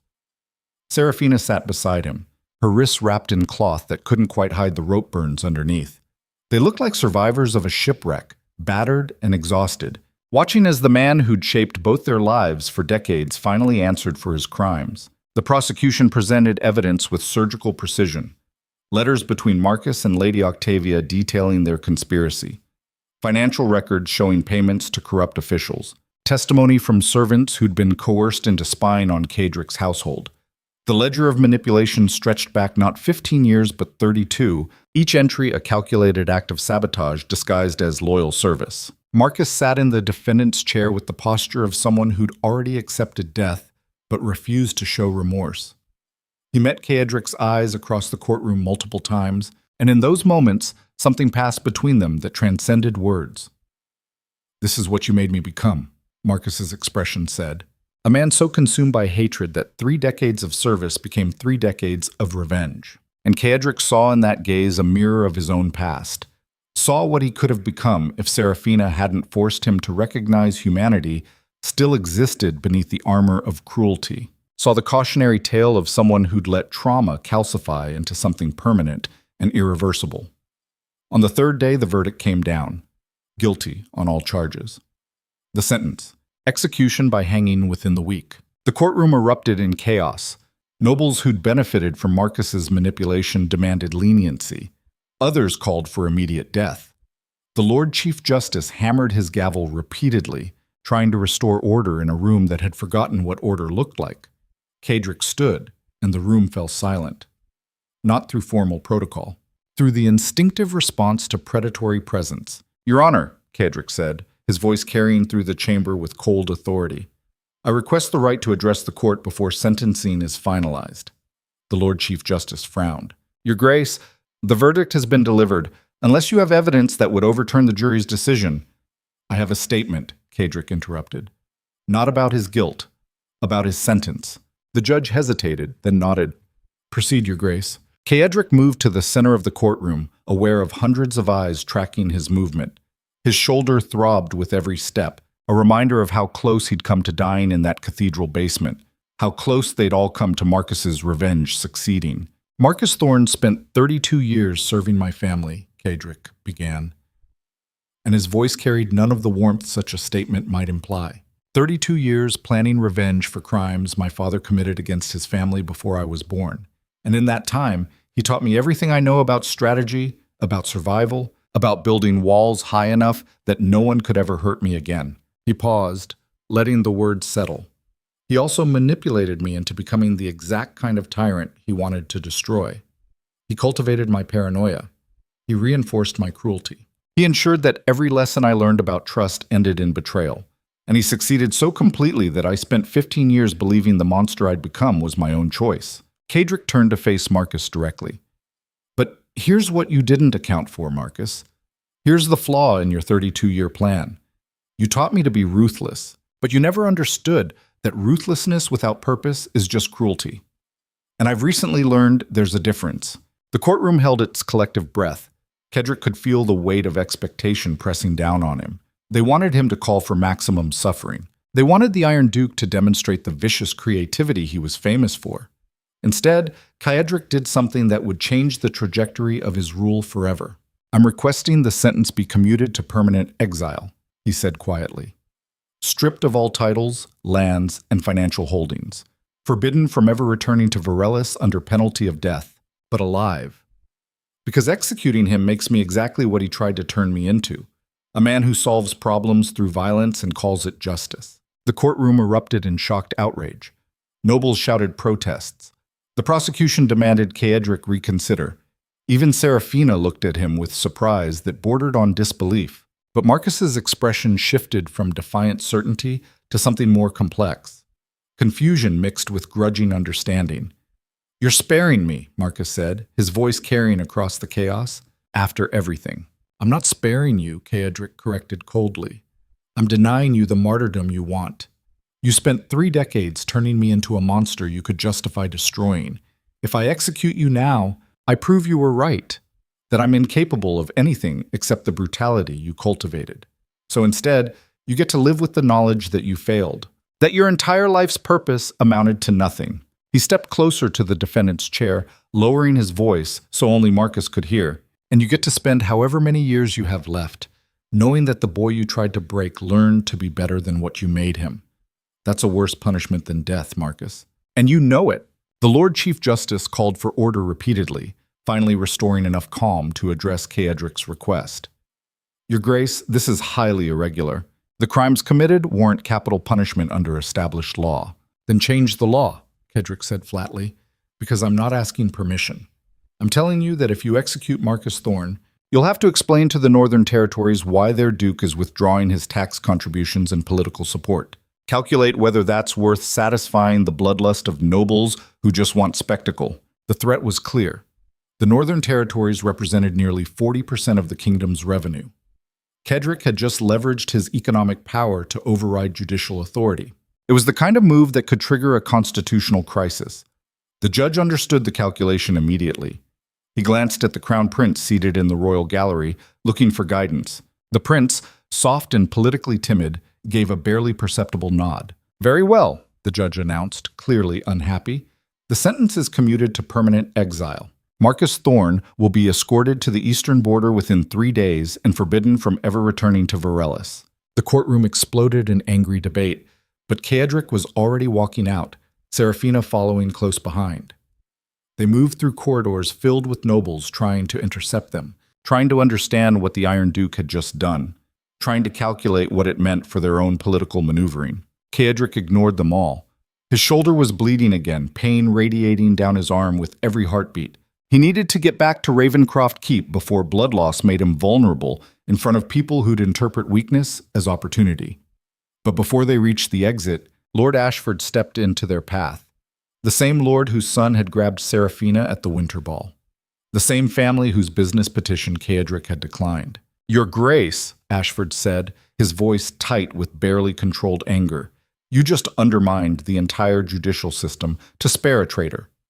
The aristocracy won't forget this. Good, Caedric replied flatly. I hope they remember it every time they consider whether I'm still the same man who built his reputation on fear. Because I'm not. And anyone who mistakes that change for weakness will learn the difference between cruelty and strategic restraint. He moved past Ashford, but the Lord's next words stopped him cold. You're making yourself vulnerable, Your Grace. Showing mercy to a man who tried to kill you. Publicly defending a woman with a ruined reputation. The Coalition may have lost this battle, but there are others who've watched how you've changed. Others who see opportunity in your newfound humanity. Caedric turned slowly, and something in his expression made Ashford take an involuntary step backward. Let me be clear about something, Caedric said, his voice dropping to that quiet tone that preceded violence. I didn't show Marcus mercy. I showed him something worse. And I'm not defending Lady Everleigh. I'm acknowledging that she survived worse manipulation than I ever faced and emerged with her integrity intact. That's not weakness. That's strength I'm choosing to align with. He stepped closer, invading Ashford's personal space. But since you're so concerned about vulnerability, let me address that. Yes, I've changed. Yes, I'm learning to be something other than the monster everyone expects. But here's what you're miscalculating. A monster that operates on predictable patterns is easy to counter. A man who's capable of both strategic ruthlessness and calculated mercy is significantly more dangerous. Because you never know which version you're dealing with until it's too late. Caedric turned away, ending the conversation with the finality of a door slamming shut. Seraphina fell into step beside him as they finally escaped the courthouse into cold afternoon air. You're bleeding, she said quietly. We need to get that shoulder treated properly. It's fine, Caedric replied, though the world was tilting slightly at the edges of his vision. It's not fine, Seraphina corrected. And you're not fine. You just made enemies of half the aristocracy to save a man who tried to destroy you. That's not strategic. That's self-destructive. Maybe, Caedric admitted. Or maybe it's the first honest thing I've done in 15 years. They reached his carriage, and he stumbled slightly, climbing in. Seraphina caught him, supporting his weight with surprising strength for someone who'd been imprisoned and tortured 3 days ago. Inside the carriage, as it pulled away from the courthouse, Seraphina examined his shoulder with gentle efficiency. The bandage was soaked through, fresh blood mixing with older stains. You're going to pass out if this keeps bleeding, she said, her voice tight with concern. Why didn't you let the physician stitch it properly? Because I needed to be at that trial, Caedric replied, leaning his head back against the seat. Needed to see it through. Why? Seraphina demanded. Why risk yourself for someone who hated you? Kedrick opened his eyes, looking at her directly. Because my father used to say that how you treat your enemies defines you more than how you treat your friends. I never understood what he meant. Thought it was naive philosophy that got him killed. But watching Marcus sit in that courtroom, knowing he'd spent 3 decades consumed by revenge, I finally understood. He took a shaking breath, feeling blood loss pulling him toward unconsciousness. If I'd executed him, I would have proven that trauma and hatred are insurmountable, that once someone breaks you, you stay broken forever. But commuting his sentence means something different. It means I'm choosing to be better than what he made me. And maybe that's naive. Maybe that's the kind of thinking that gets people killed. But I'm tired of living in a world where the only options are fear or death. Seraphina pressed cloth against his shoulder, applying pressure to slow the bleeding. You're not naive, she said quietly. You're brave. Maybe for the first time in 15 years. Bravery and stupidity look remarkably similar, Kedrick replied, his vision swimming, especially when you're bleeding out in a carriage. Then stop bleeding and stay conscious, Seraphina ordered, her voice sharp with barely controlled panic. Because I didn't survive 3 days in that cathedral basement just to watch you die from blood loss because you're too stubborn to admit you need help. I need help, Kedrick admitted, and the words felt strange in his mouth. Foreign. Like speaking a language he'd forgotten years ago. Seraphina met his eyes, and something passed between them that had nothing to do with strategy or survival or political calculation. Just 2 people who'd been broken by different circumstances, recognizing each other's wounds. I know, she said simply. We all do. That's what makes us human. The carriage ride to Ravencroft Keep took an hour that felt like days. Kedrick drifted in and out of consciousness, aware of Seraphina's hands maintaining pressure on his wound, her voice periodically calling him back when he started sliding too far toward darkness. When they finally arrived, his household staff erupted into controlled chaos. Physicians swarmed him immediately, carrying him to his chambers where they could properly assess the damage. The crossbow bolt had torn through muscle and potentially nicked the bone. Another inch to the left and it would have severed the artery. Another inch right and it would have punctured his lung. Marcus's guards had been aiming to wound, not kill. They'd wanted him conscious for whatever torture Marcus had planned.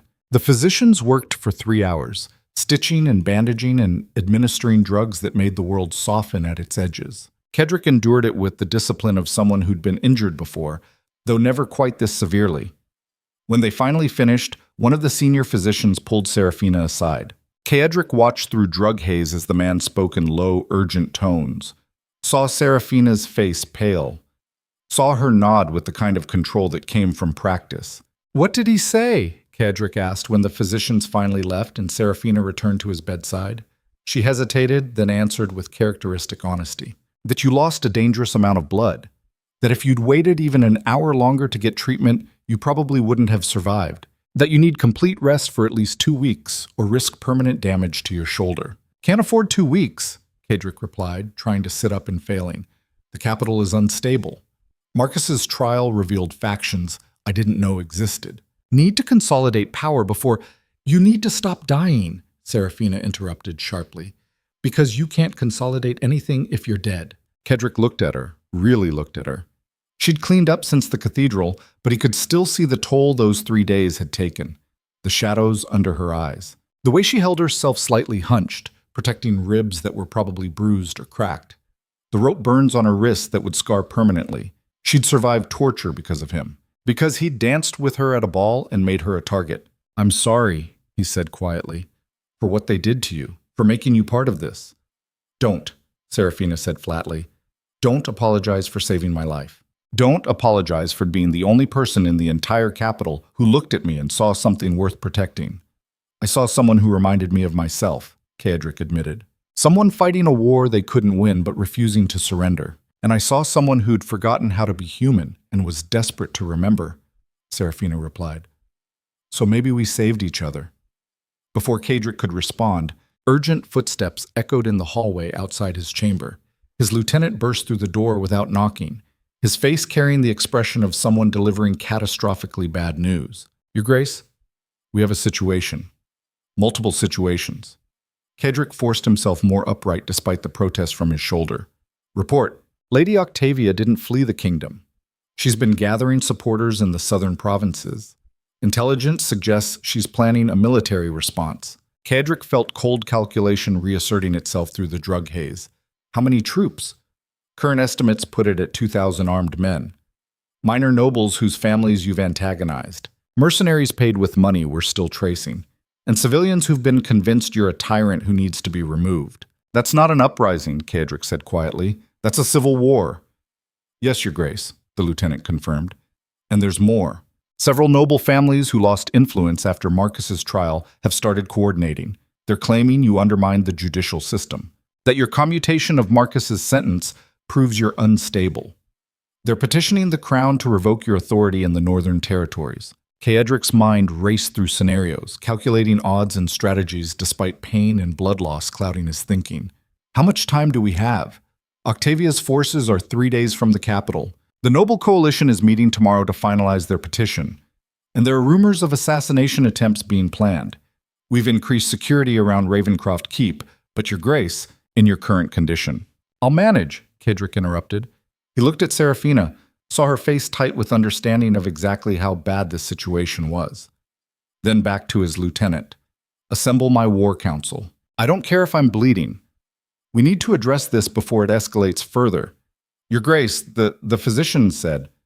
I don't care what the physician said, Kedrick snapped. I care about preventing a civil war that will kill thousands of people because I showed mercy to one man. After the lieutenant left, Seraphina moved to the edge of his bed, her expression harder than he'd ever seen it. You can't fight a war in your condition. You can barely stand. Then I'll fight from a chair, Kedrick replied. I've spent 15 years building an empire on the principle that I never show weakness. Now I'm learning that choosing mercy instead of revenge is being interpreted as exactly that. Weakness.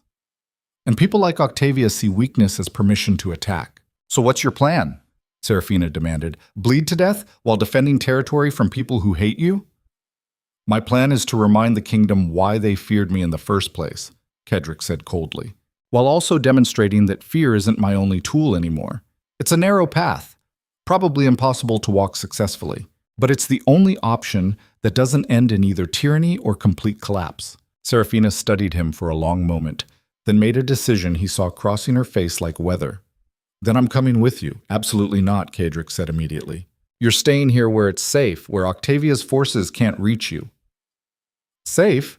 Seraphina laughed bitterly. Nowhere is safe anymore. Not for you. Not for me. We're both targets now. The difference is you're planning to meet your enemies head-on while I hide behind castle walls like a frightened child. That's not who I am. You were tortured 3 days ago, Kedrick reminded her. You need rest and recovery.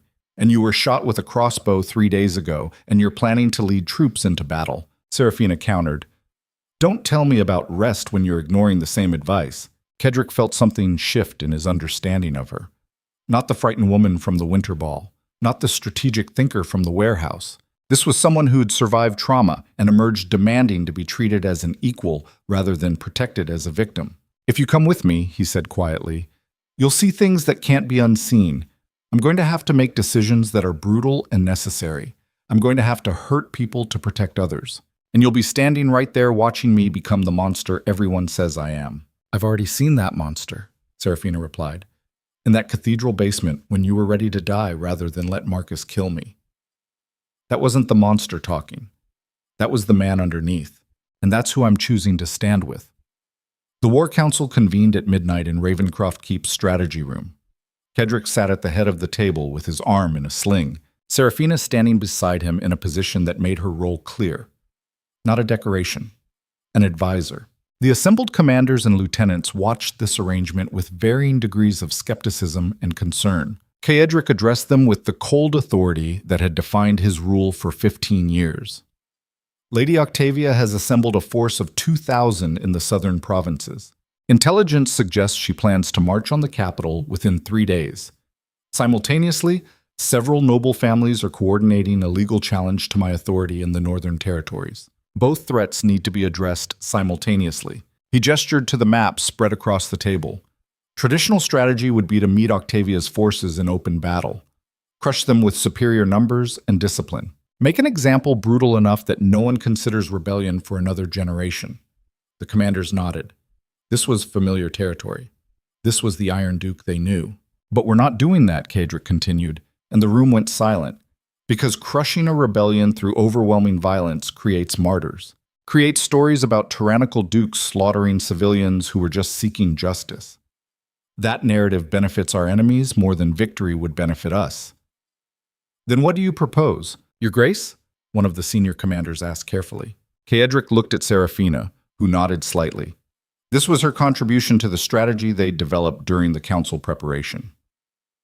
We're going to give them exactly what they claim to want, Caedric said. Justice, transparency, a chance to air their grievances in public forum rather than through violence. We're going to invite Lady Octavia and every noble family challenging my authority to a gathering at Ravencroft Keep. Neutral ground, mediated by representatives from the crown. You're inviting your enemies into your home? Another commander asked, disbelief clear in his voice. I'm forcing them to justify their violence in front of witnesses who can't be bribed or intimidated, Caedric corrected. Octavia's entire strategy depends on portraying me as a tyrant. If I meet her with overwhelming military force, I prove her right. But if I meet her with an offer of peaceful negotiation and she refuses, she proves herself wrong. And if she accepts and uses it as an opportunity to assassinate you, the commander pressed, then I die having at least tried something other than the violence that defined the last 15 years, Caedric said quietly. But I don't think she'll refuse, because refusing makes her look like the aggressor. And she spent too much time building her reputation as someone seeking justice to throw that away for open warfare. The room fell into contemplative silence. The strategy was risky, potentially suicidal. It relied on political calculation over military strength. It was the opposite of everything Caedric Valmont had ever done. Your Grace, his senior lieutenant finally spoke. This plan requires trusting that your enemies will respond rationally, that they'll prioritize political optics over immediate violence. That's a significant gamble. Everything is a gamble, Caedric replied. The question is which risks serve our long-term interests versus which ones just satisfy short-term bloodlust. He stood slowly, pain shooting through his shoulder but refusing to show it. I've spent 15 years ruling through fear, building walls so high no one could reach me, and it worked. I survived. I maintained power, but I also created the exact conditions that make someone like Octavia believe she can challenge me, because fear without respect is just temporary compliance. And temporary compliance collapses the moment people believe they can win. He looked around the table at men who'd served him for years, who'd executed orders without question, who'd built his reputation through disciplined brutality. You all know me. You know what I'm capable of. And you're wondering if the man standing here is still the Duke you swore loyalty to, or if I've become something weaker. The silence confirmed his assessment. I'm neither, Caedric said flatly. I'm someone who's learned that strength without wisdom is just violence, and violence without purpose is just cruelty. So yes, I'm changing. Yes, I'm trying approaches that seem soft compared to what you're used to. But make no mistake, if Octavia refuses my offer of negotiation, if the noble coalition forces my hand, I will respond with everything I've spent 15 years building. The difference is, it'll be a choice made from principle rather than reflex. He gestured to the maps. Send word to Lady Octavia. Tell her I'm offering one chance for peaceful resolution. She brings her grievances to Ravencroft Keep. We hash them out in front of Crown representatives and neutral observers. If she has legitimate complaints, we address them. If she's just seeking power through chaos, that becomes evident to everyone watching. And if she brings an army anyway, someone asked, then we demonstrate why the Northern Territories have remained unconquered for 3 generations. Caedric replied coldly. But we give her every opportunity to choose differently first. The council dispersed with orders to execute a plan that felt like walking into a trap voluntarily. Caedric remained in the strategy room long after everyone left, staring at maps that showed territories he'd governed, enemies he'd crushed, battles he'd won through superior force and ruthless calculation. Seraphina found him there hours later, still standing despite the physician's orders, still planning despite blood loss and exhaustion. You should be resting, she said quietly. So should you, Caedric replied without turning. She moved to stand beside him, looking at the same maps. This is going to work, you know. Your plan. Or it's going to get us both killed, Caedric countered. 50-50 odds at best. Better than the certainty of becoming what Marcus wanted you to be, Seraphina said. Better than ruling through fear forever and calling it strength. Cadric finally looked at her. When did you become so certain I'm worth saving? When you walked into that cathedral alone knowing it was probably a trap, Seraphina replied. When you took a crossbow bolt trying to reach me. When you stood in front of the entire kingdom and chose mercy over revenge even though it made you look weak. That's when I knew you weren't the monster everyone says you are. She took his uninjured hand. You're just someone who forgot how to be anything else. And now you're remembering. That's terrifying and brave and probably going to get us killed. But it's real. It's human, and it's worth fighting for. Caedric felt something inside him crack open completely. Not dramatically, not with fanfare, just a quiet recognition that for the first time in 15 years, someone saw him completely. The brutality, the damage, the desperate attempt to become something better, and chose to stand beside him anyway. 3 days, he said quietly. That's how long we have before Octavia's forces reach the capital. 3 days to convince our enemies that negotiation is preferable to war. 3 days to prove that changing from what I was doesn't mean becoming weak. Then we'd better make them count, Seraphina said. Outside Ravencroft Keep, snow continued falling over the northern territories. In the south, Lady Octavia's army marched closer with every hour. In the capital, noble families plotted their next moves, calculating odds and strategies, waiting to see if the Iron Duke had finally shown enough weakness to be destroyed. And standing in his war room at midnight, wounded and exhausted and more vulnerable than he'd been in 15 years, Caedric Valmont made a decision that would define not just his rule, but the entire future of Varellis. He would meet his enemies not with overwhelming force, but with an offer of peace. And if they rejected that peace, if they forced his hand into violence, he was trying to move beyond, then the entire kingdom would witness exactly what it looked like when someone who'd mastered cruelty learned to weaponize mercy instead. The climax was coming, not in 3 days. In 72 hours, that would determine whether transformation was possible or if trauma always won in the end. Whether a monster could truly become human again, or whether humanity was just another weakness waiting to be exploited by people who'd learned to survive by becoming predators themselves. The answer would be written in blood and strategy and choices made when retreat was impossible and surrender meant death. And as dawn broke over Ravencroft Keep, Caedric Valmont stood at the window watching light touch mountains he'd defended for 15 years, knowing that everything he'd built was about to be tested in ways he couldn't fully prepare for. 3 days until Octavia arrived.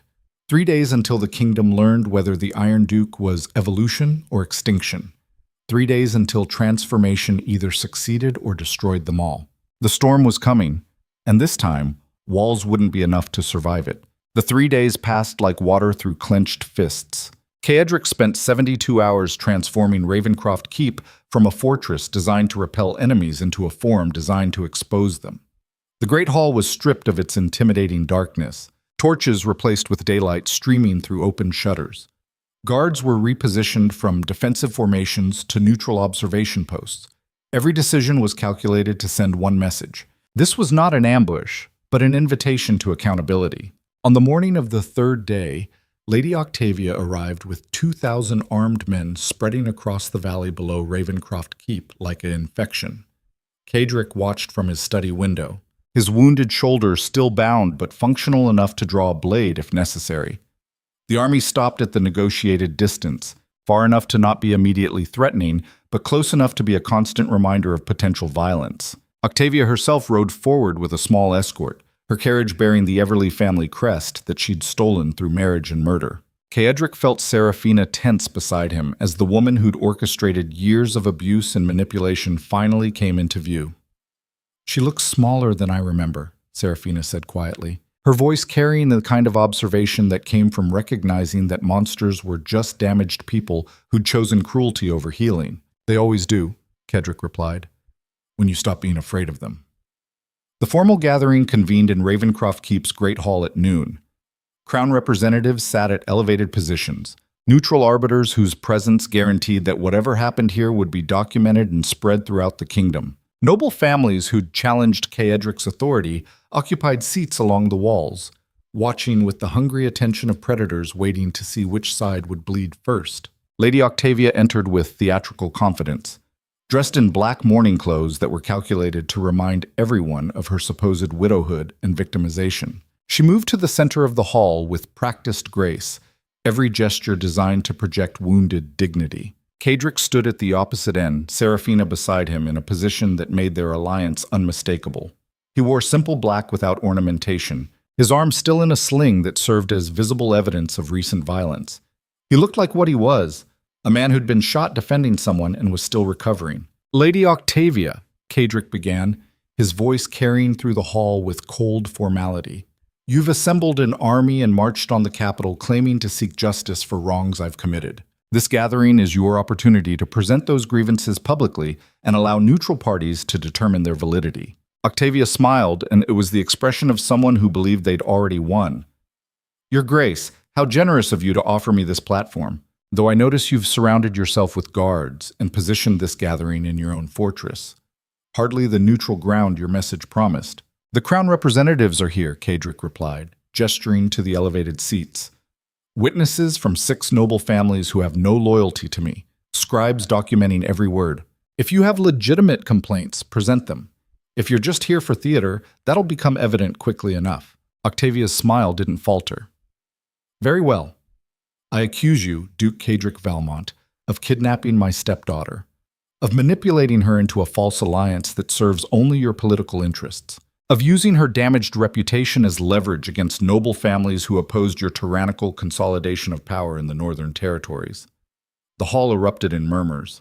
Octavia had just publicly accused the most powerful duke in Varelis of crimes that, if proven, could result in execution. Cadric remained perfectly still, letting the accusation hang in the air long enough for everyone to absorb its weight. Then he spoke with the kind of calm that preceded annihilation.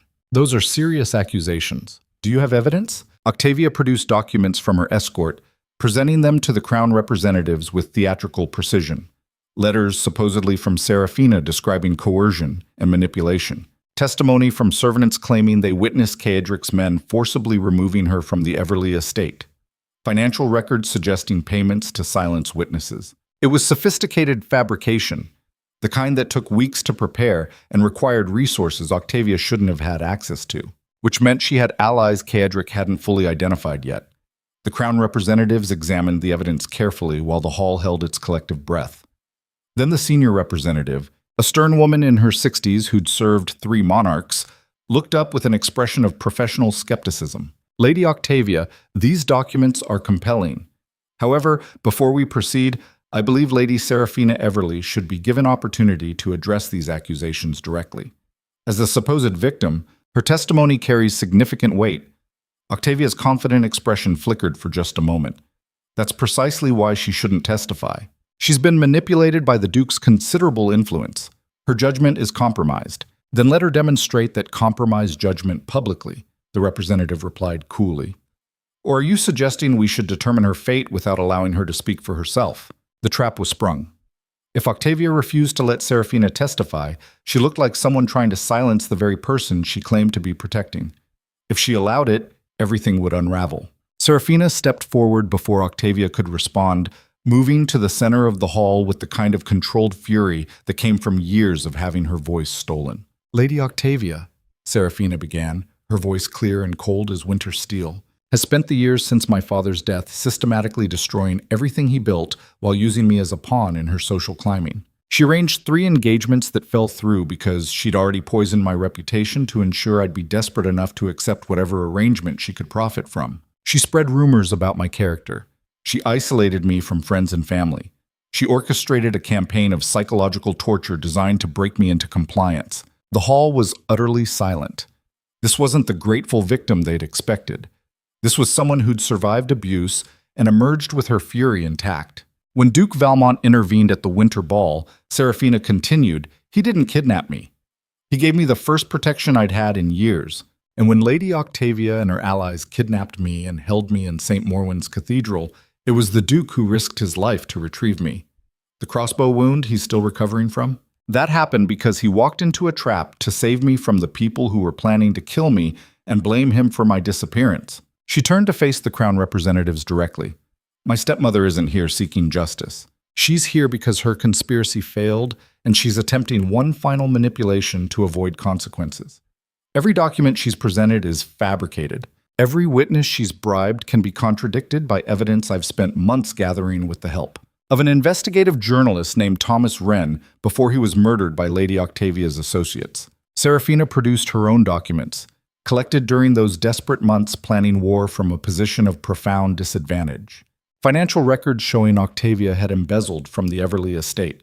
Correspondence between Octavia and Marcus Thorne detailing their conspiracy. Testimony from servants who'd been coerced into lying and were now willing to recant under oath. It was comprehensive, devastating, and completely authentic. The Crown representatives examined the new evidence with growing severity. Lady Octavia's face had gone pale, her theatrical confidence crumbling as she realized the trap she'd walked into. The senior representative looked up, her expression carrying the weight of judgment.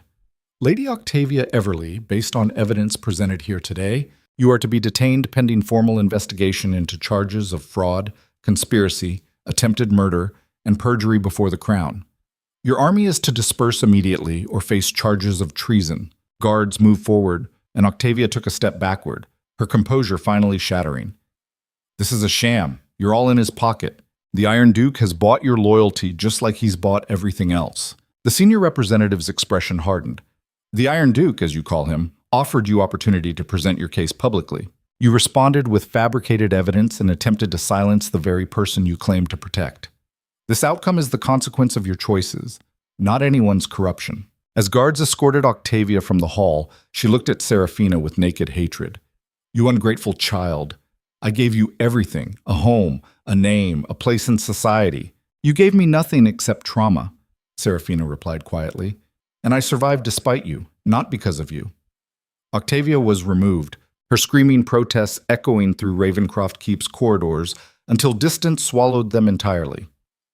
The hall remained silent for a long moment, everyone processing what they'd just witnessed. Then the senior Crown representative stood, addressing the assembled nobles. Let this serve as demonstration that Duke Valmont's recent actions were neither weakness nor instability. They were calculated restraint from a man attempting to govern through justice rather than fear alone. This tribunal finds no evidence supporting accusations against the Duke. Furthermore, Lady Seraphina Everleigh is recognized as wrongfully persecuted and is hereby granted full restoration of her family's estate and holdings. She turned to Cedric directly. Your Grace, the Crown acknowledges that your handling of Marcus Thorne's case and your response to Lady Octavia's aggression demonstrated wisdom that benefits the realm. Your authority in the Northern Territories is not in question. However, the Crown requests you continue attending formal sessions and maintain open communication with the capital. Isolation, even from a position of strength, breeds the kind of misunderstanding that nearly triggered civil war. Cedric bowed his head slightly. The Crown's wisdom is appreciated. I will attend. The tribunal dissolved, nobles filing out with expressions ranging from disappointment to grudging respect. The show they'd expected hadn't materialized. No violence, no dramatic execution, just evidence, testimony, and consequences delivered through proper channels. It was the opposite of everything the Iron Duke had represented for 15 years. And that was precisely the point. Hours later, after the last nobles had departed and Ravencroft Keep had returned to its usual quiet efficiency, Cedric found Seraphina standing on the northern battlements watching sunset paint the mountains in shades of copper and gold. You were magnificent in there, he said, moving to stand beside her.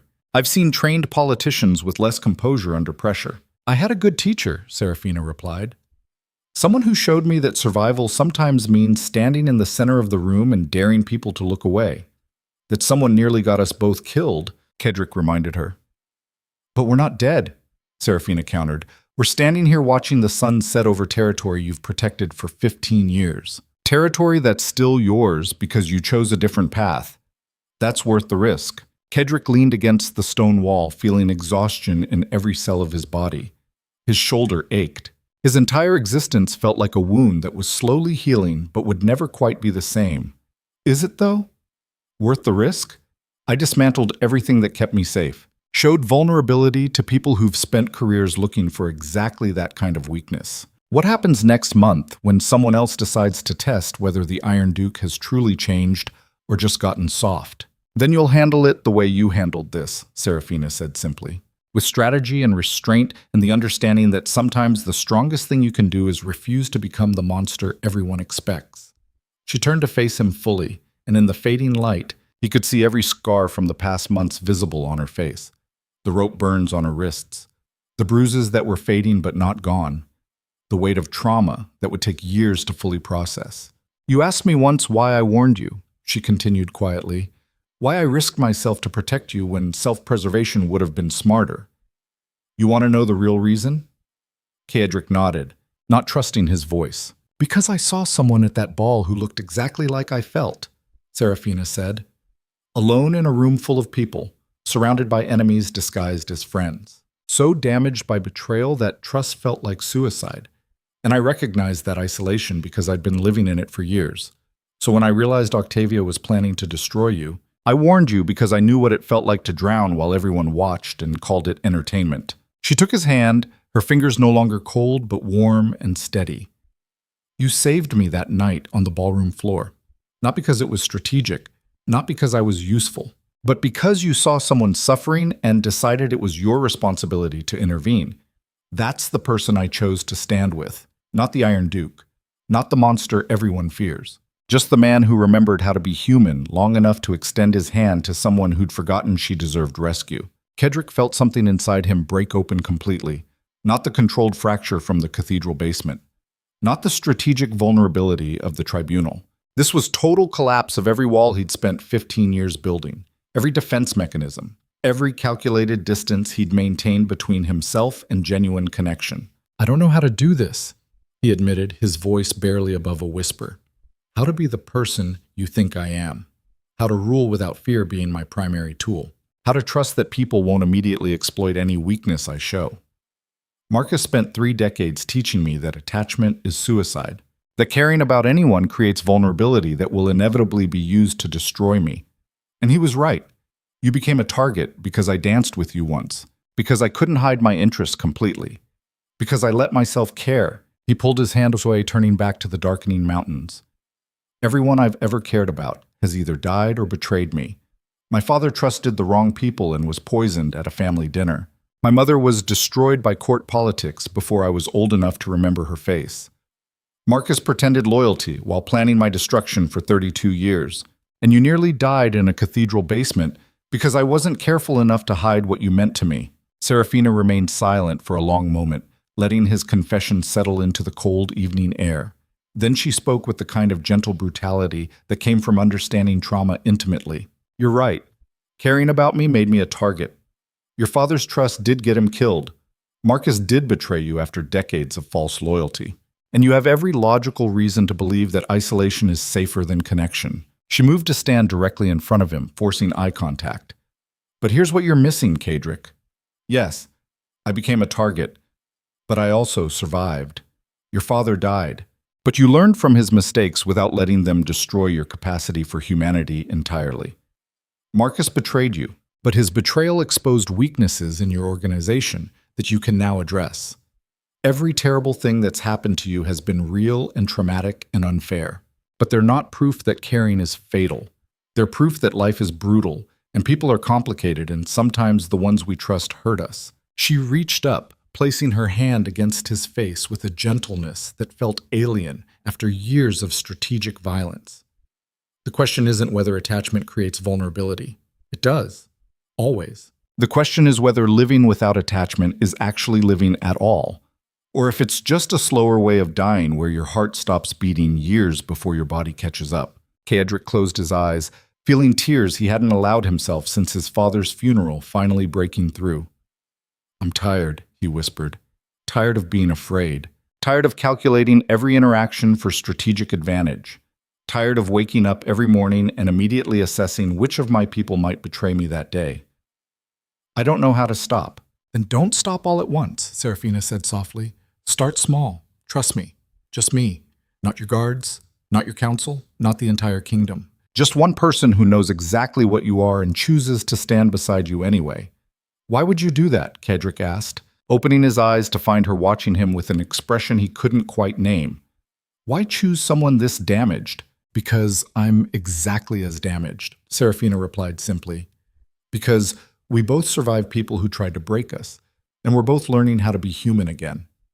Because when I look at you, I don't see the Iron Duke or the monster everyone fears. I see someone who walked into a cathedral knowing it was probably a trap because leaving me there wasn't an option he could live with. That's not damage. That's courage wrapped in trauma, trying to remember what love looks like. Love, Kedrick repeated, and the word felt foreign in his mouth, like a language he'd once spoken fluently but had forgotten through years of disuse. Or whatever you want to call it, Seraphina amended. Attachment. Partnership. Two broken people choosing each other because separate, we're just surviving, and together, we might actually learn to live again. Kedrick pulled her close then, carefully because his shoulders still protested sudden movement, holding her with the kind of desperate relief that came from finally admitting he'd been drowning. And here was someone willing to breathe air back into collapsed lungs. They stood like that as darkness completed its takeover of the sky, as stars emerged above the northern mountains, as Ravencroft Keep settled into its evening rhythms around them. And for the first time in 15 years, Kedrick Valmont felt something more powerful than fear or rage or strategic calculation. He felt peace, fragile and uncertain and probably temporary, but real. The following weeks transformed the capital in ways no one had anticipated. The tribunal's findings spread through aristocratic society like fire through dry timber. Lady Octavia was formally charged, tried, and sentenced to permanent exile with all assets seized. The noble families who'd supported her conspiracy quietly withdrew their challenges to Kedrick's authority, recognizing that they'd bet on the wrong outcome. Marcus Thorne left the kingdom on a merchant vessel bound for territories so distant that return was effectively impossible. Kedrick watched his departure from Ravencroft Keep, feeling neither satisfaction nor regret, just closure. The man who'd shaped his life for 32 years was gone, and whatever happened next would be genuinely his own choice rather than reaction to manipulation. Seraphina formally reclaimed the Everleigh estate, though she spent most of her time at Ravencroft Keep, working alongside Kedrick as they rebuilt governance structures to be less dependent on fear and more reliant on actual justice. It was slow work. Decades of precedent couldn't be overturned overnight, but every small change felt like liberation. The Northern Territories responded to the shift with cautious optimism. Kedrick's reputation for ruthless efficiency didn't disappear, but it was now balanced by demonstrated willingness to pursue diplomatic solutions before military ones. Tax revenue remained strong. Trade agreements expanded. And slowly, carefully, the Iron Duke became something more complex than the simple monster he'd been for 15 years. 6 months after the tribunal, Kedrick stood in the same great hall where everything had nearly collapsed, watching preparations for an event he'd never imagined hosting. A wedding. His own. Marcus would have called this weakness, he said to Seraphina as they reviewed the arrangements.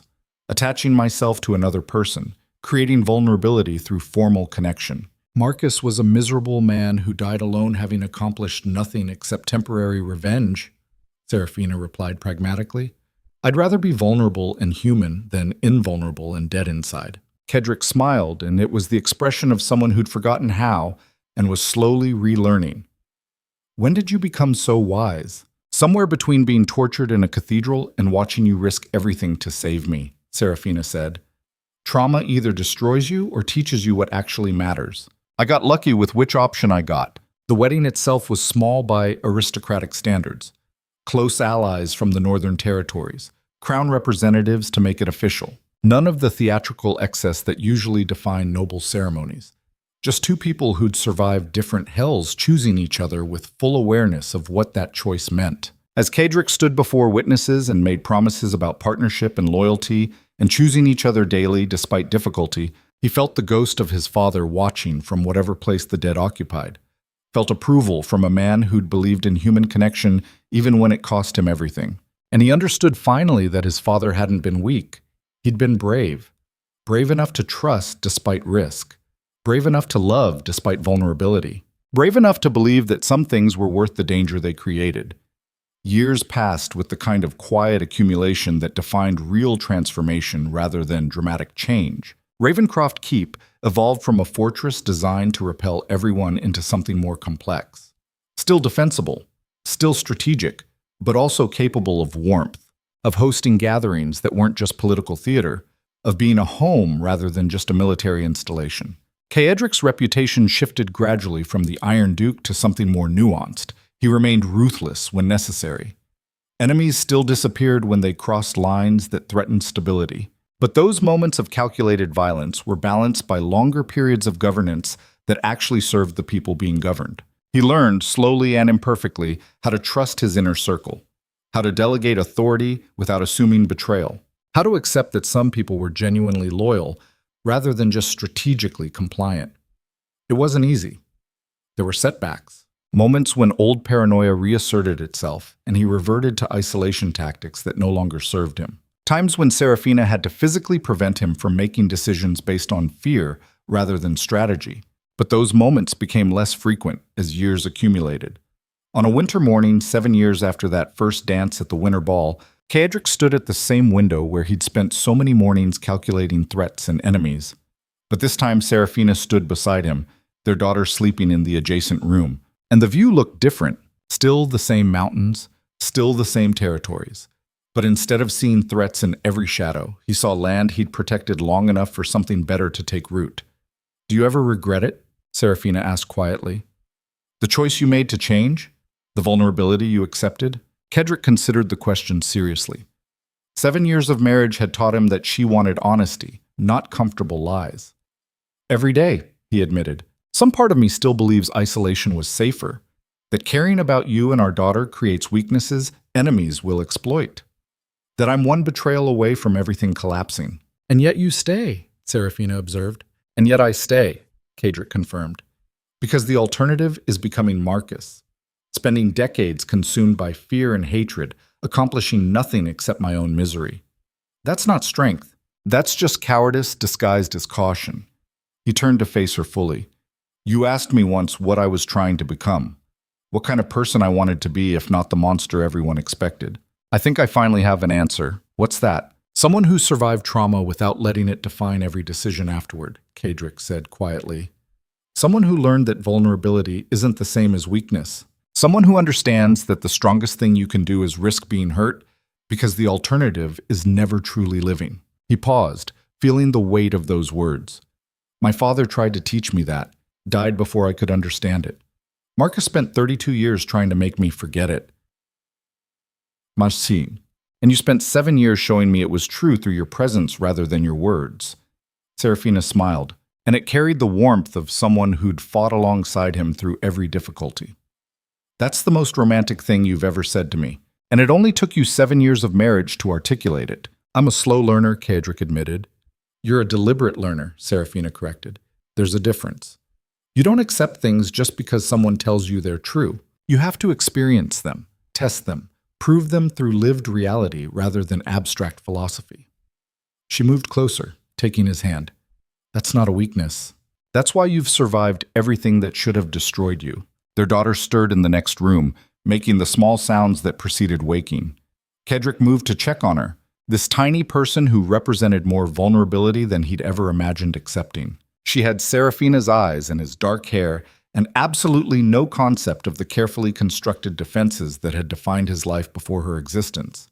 She trusted completely, loved without calculation, believed the world was safe because the people protecting her made it so. And watching her sleep, Caedric understood finally what his father had been protecting. Not just territory or title or political power, but the possibility that the next generation might grow up in a world slightly less brutal than the one that had shaped him. That was the real work. Not conquering enemies, not accumulating power, but creating space where people could be human without it immediately being weaponized against them. It was harder than any battle he'd fought, more exhausting than any political maneuvering, and infinitely more important. A decade after that first dance, Caedric received word that Marcus Thorne had died in exile, old age and bitter isolation in a place that never became home. The messenger who delivered the news asked if the Duke wanted to make any formal statement, any recognition of Marcus's decades of service before the betrayal. Caedric thought for a long moment, standing at that same window overlooking the northern territories. Thought about the man who'd shaped him through manipulation and trauma, who'd taught him ruthlessness while planning his destruction, who'd died alone having accomplished nothing except proving his own philosophy was toxic. "Tell them Marcus Thorne was a man damaged by loss who chose revenge over healing," Caedric finally said. "That he served my family for 32 years while hating us. That he nearly succeeded in destroying me but ultimately failed because he never understood that survival through isolation isn't actually survival. He paused, feeling the complexity of his relationship with Marcus settling into something like understanding. Tell them he was neither hero nor monster. Just someone who let trauma consume him so completely that nothing else remained, and that his death should serve as a reminder that we all face that choice. Between healing and hatred, between growing from our wounds or letting them define us permanently. The messenger transcribed the words carefully, then departed. Seraphina appeared beside Caedric, having overheard the statement. That was generous, she observed, considering what he did to you. It was honest, Caedric corrected. He was right about some things. Attachment does create vulnerability. Trust can be exploited. People who love you can hurt you in ways enemies never could. But he was wrong about the conclusion, that those risks mean isolation is safer, that surviving means never letting anyone close enough to wound you. He turned to face her. I'm alive because of attachments, not despite them. You kept me human when I was forgetting how. Our daughter reminds me daily why protecting something matters more than just accumulating power. My counsel functions better now that I trust them instead of constantly testing for betrayal. Everything Marcus said was a weakness turned out to be the only thing actually worth protecting. Seraphina leaned against him, and they stood together watching snow begin to fall over the northern territories. The same snow that had been falling that night when everything began. When Caedric had stood in this exact spot calculating threats and enemies, convinced isolation was strength. What are you thinking? Seraphina asked after a long silence. That I survived, Caedric said quietly. Not just physically, not just politically, but actually survived with enough humanity intact to build something worth having. That's rarer than I thought possible. He pulled her closer. That I spent 15 years being exactly what everyone expected me to be. And then I met you and realized I could choose to become something different. That change was possible even after decades of calcification. That trauma didn't have to be permanent. And now? Seraphina prompted. Now I'm just trying to be the kind of person my father would have been proud of, Caedric admitted. The kind who governs with wisdom instead of just fear. Who protects people without turning into the thing they need protection from. Who survives without sacrificing everything human in the process. He looked down at her, and trying to be the kind of partner and father who proves that strength and vulnerability aren't opposites. That you can be dangerous when necessary and gentle the rest of the time. That surviving trauma doesn't require becoming the monster who inflicted it. Seraphina smiled. You're already that person, Caedric. You have been since the night you walked into a cathedral trap because leaving me there wasn't an option. Maybe, Caedric acknowledged. Or maybe I'm still learning, still making mistakes, still reverting to old patterns when fear takes over. But at least now I recognize it when it happens. At least now I have people who'll pull me back when isolation starts looking like safety again. That's all any of us can do, Seraphina said. Recognize our patterns, fight against them. Choose differently even when every instinct screams to protect ourselves through distance and cruelty. She pulled back to look at him fully. You asked me once if I regretted warning you, if I regretted everything that came after. You want to know the truth? Caedric nodded. I regret nothing, Seraphina said firmly. Not the danger, not the trauma, not the difficulty of standing beside someone learning to be human after years of being a calculated machine. Because this life right here, with you and our daughter and the possibility that we're building something better than what came before?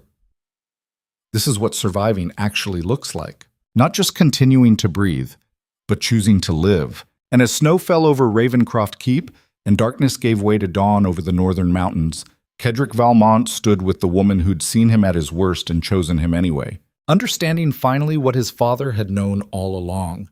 That power without humanity was just tyranny wearing expensive clothes.